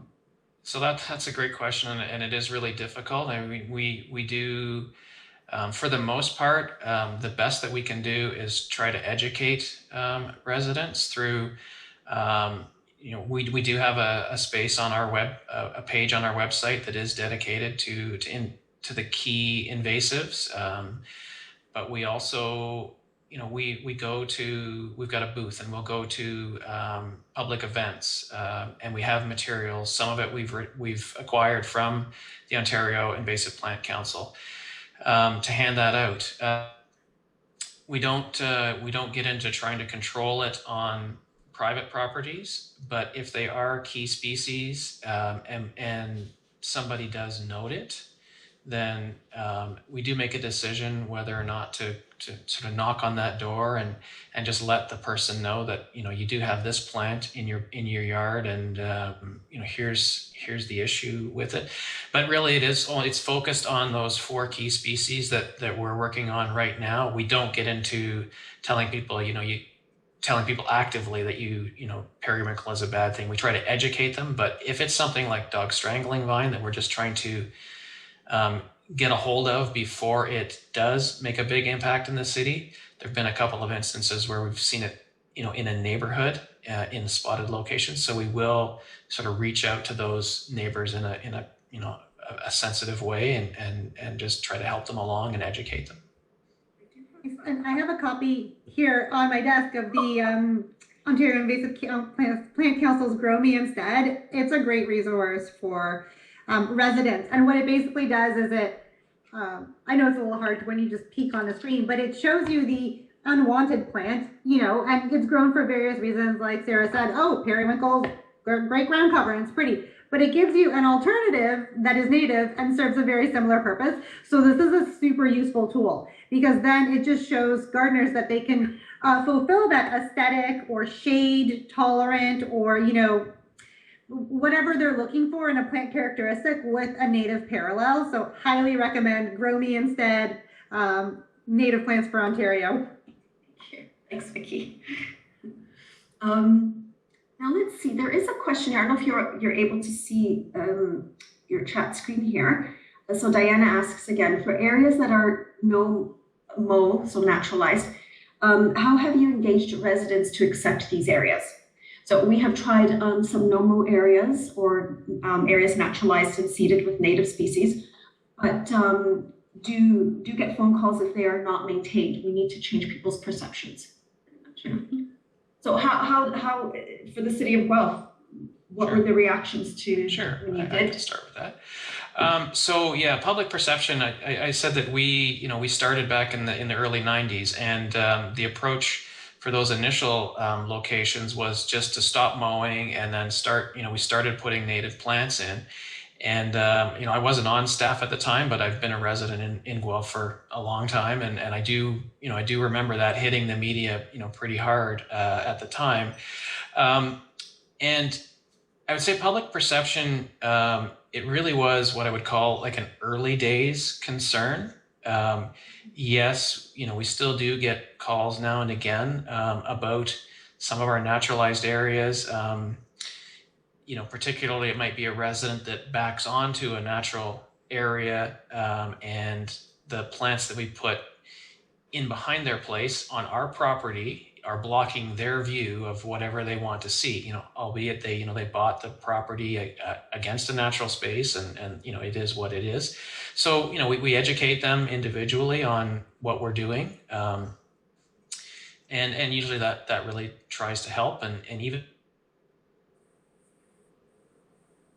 your natural area, well, we try to educate those folks that we don't have venomous snakes. Snakes are they're actually your friends. And so those little things go a long way. I think individual residents appreciate the callback on that, and even a visit to help them along. But for the most part, I would say that, now we have pretty broad acceptance of naturalization. We have a lot of really engaged community groups and a lot of really engaged partners that have helped us along the way. And people really love to participate in planting activities. So getting them involved is a great way to help that along. And, going back to, the whole notion of climate change, and it's front and center right now. And as Dr. Feldknight pointed out, it's not going away. People are realizing that, but at the same time, it's really an overwhelming concept. And everybody is wondering what am I able to do? And I think being able to get them involved has gone a long ways to helping them feel like they are making a little difference locally. They are contributing to that. So for our natural areas where we're building on a space that we've already naturalized, we basically just go ahead and do it. But if we're going into a park and we're changing the landscape character by adding a naturalized planting in a part of the park that wasn't there, then we do really strongly consider the idea of doing some public engagement just to sort of preemptively try to deal with concerns that come up. And again, we do this with our community gardens as well. If we're putting a community garden into a park, we don't just go and do it. We do go through a public engagement process that, and we do honestly, we receive the comments and we do deal with them in an honest and sort of transparent manner. And in some cases, we've had to go back on the decisions to do this for various reasons, but for the most part, we go ahead. So we do find that for those kinds of locations, having the engagement really does help. But I did want to ask a question. And what about the risks involved in naturalizing? So, I know I'm allergic to bee stings. I love them, but, I have to respect the fact that, give them their distance. Don't go try to pet them. So what about risks involved with naturalizing insects, for instance, I don't know who wants to take that. Have you gotten complaints? Have you gotten concerns over that? Any questions over it from municipalities? So I can chime in from the conservation perspective, and then certainly see Jay's municipal perspective. So we hear this all the time. Both spectrums, either people that are a little opposed, and this is just one more reason why they don't want this habitat. And then those that are really eager for it, but then have this concern that there's a sting involved. And it actually circles back really nicely to something Chief Pegg mentioned about dealing with those misconceptions. And it is a misconception that's really ingrained, but while bees can sting, they don't. And of course, anyone that's gotten stung will say, well, that's not true, I've been stung. But if you look at how often most people are close enough to a bee to get stung and don't get stung, it's pretty much all the time. That said, you have to be quite mindful because there are individuals who are anaphylactically allergic to bee stings. In Canada, it's about 1% of the population. And while small, that's a significant health reaction. So it's a balance. And we found that when the habitats are in areas that aren't high traffic, it's very easy to really mitigate that public fear. But when they get into areas that are closer to let's say a manicured garden that's intended to attract pollinators in the entranceway of a building, that's when they can get a little bit more dicey from the public's perspective. So it's marketing too, because if you market it as a butterfly garden, people aren't as scared as if you market it as a bee garden. So that's my perspective. But of course, I don't run a municipality. So Jay, how does Guelph work on that fear of stings factor? Yeah, a great question, and sort of to add to what you had said, it is much lower risk in the sort of buffer and fringe areas where we're doing a lot of our work. But when it does get into a high traffic park, we'll go in and take a quick look at the site conditions. So, does it make sense to put a pollinator garden beside a playground? No, it doesn't make sense at all because of those kinds of risks. So we'll look at those kinds of things and try to, if there's a really strong desire to put a pollinator park or a pollinator garden rather, or a community garden into a small park, then we'll look carefully at citing, citing that in the first place. And one thing that this has branched out into for us in Guelph is with community gardens, some of them have little pollinator patches within them, but there's also an interest in having not just vegetables, but also sort of some fruit trees as well. So, there's an interest in, I'd like to put a pear tree, near our community garden. I'd like to put an apple tree. So that's where we're working with this right now and taking a really careful look at, is this something that we want to take on? One, because if the community garden dissolves, then we're left with an apple tree that's in our park area. And what do we do with it? Because we're not, our forestry crew is not going to go in and, do the required maintenance and so on. But from the kind of risk perspective, if there's a playground in the park, we don't want a fruit tree close by. So that would help us to, make a decision as to whether or not to allow that. So really, I think it is, as Vicky pointed out, it's sort of looking at that space carefully and trying to make the best decision that you can. How does this all fit with your risk management, your strategy?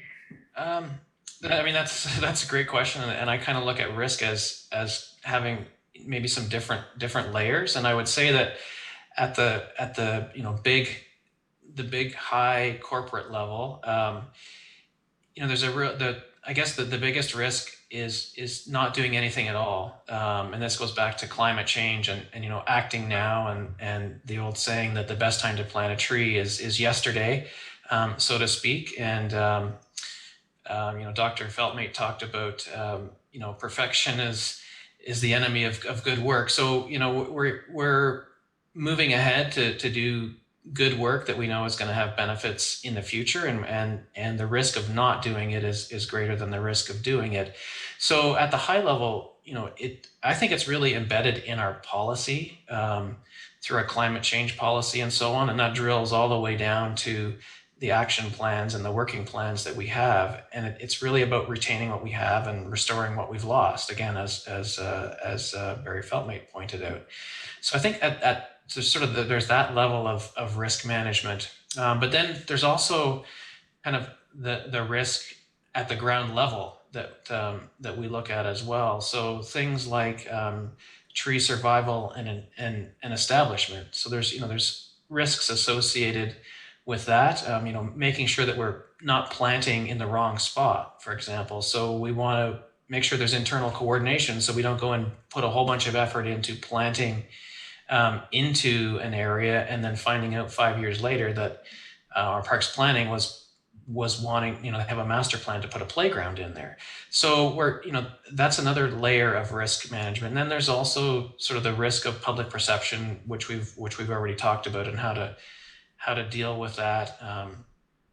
So it really is, it is embedded in a number of different layers, and it does create some challenges. And we know that we're not, we're learning, even though we started it as 30 years ago, we're still learning every day, how to deal with wildlife as a risk.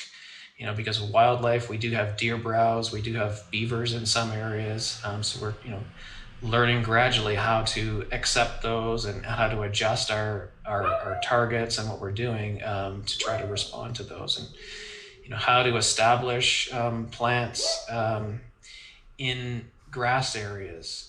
That's a really challenge, and it's a risk again to plant survival. So we're working constantly at trying to deal with that, and then also with plant sourcing, making sure that we've got the proper native plants that are adapted to our climate. So we're sourcing out suppliers that have they grow native, it's locally native, locally sourced seeds, so we know that it's going to be adaptable. So we're managing the risk from that point of view.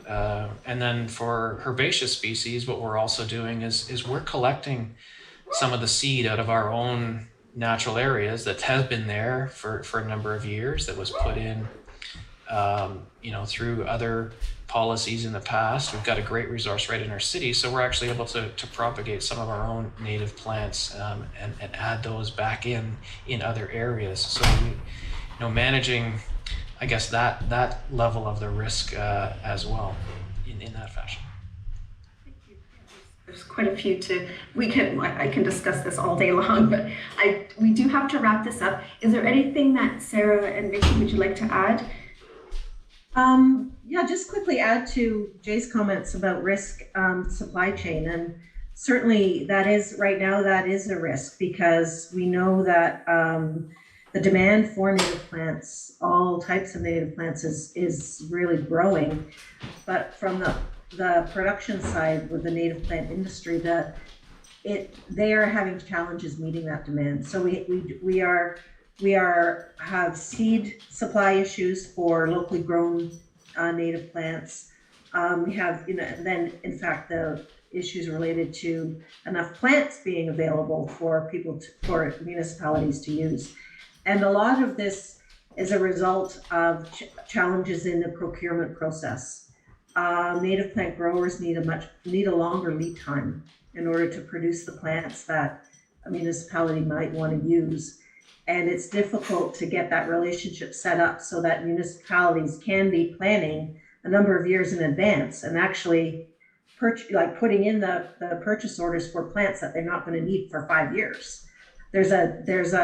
Municipalities are in competition with each other to a certain extent. For example, around procuring native trees that are of the right size, the right caliper, so that they can actually be replacing the different, replacing the ash, for example. And there aren't enough, and they should have been planted, 5 years ago if they're going to go into a municipal landscape now. But those orders weren't in 5 years ago. So it's a system that is not.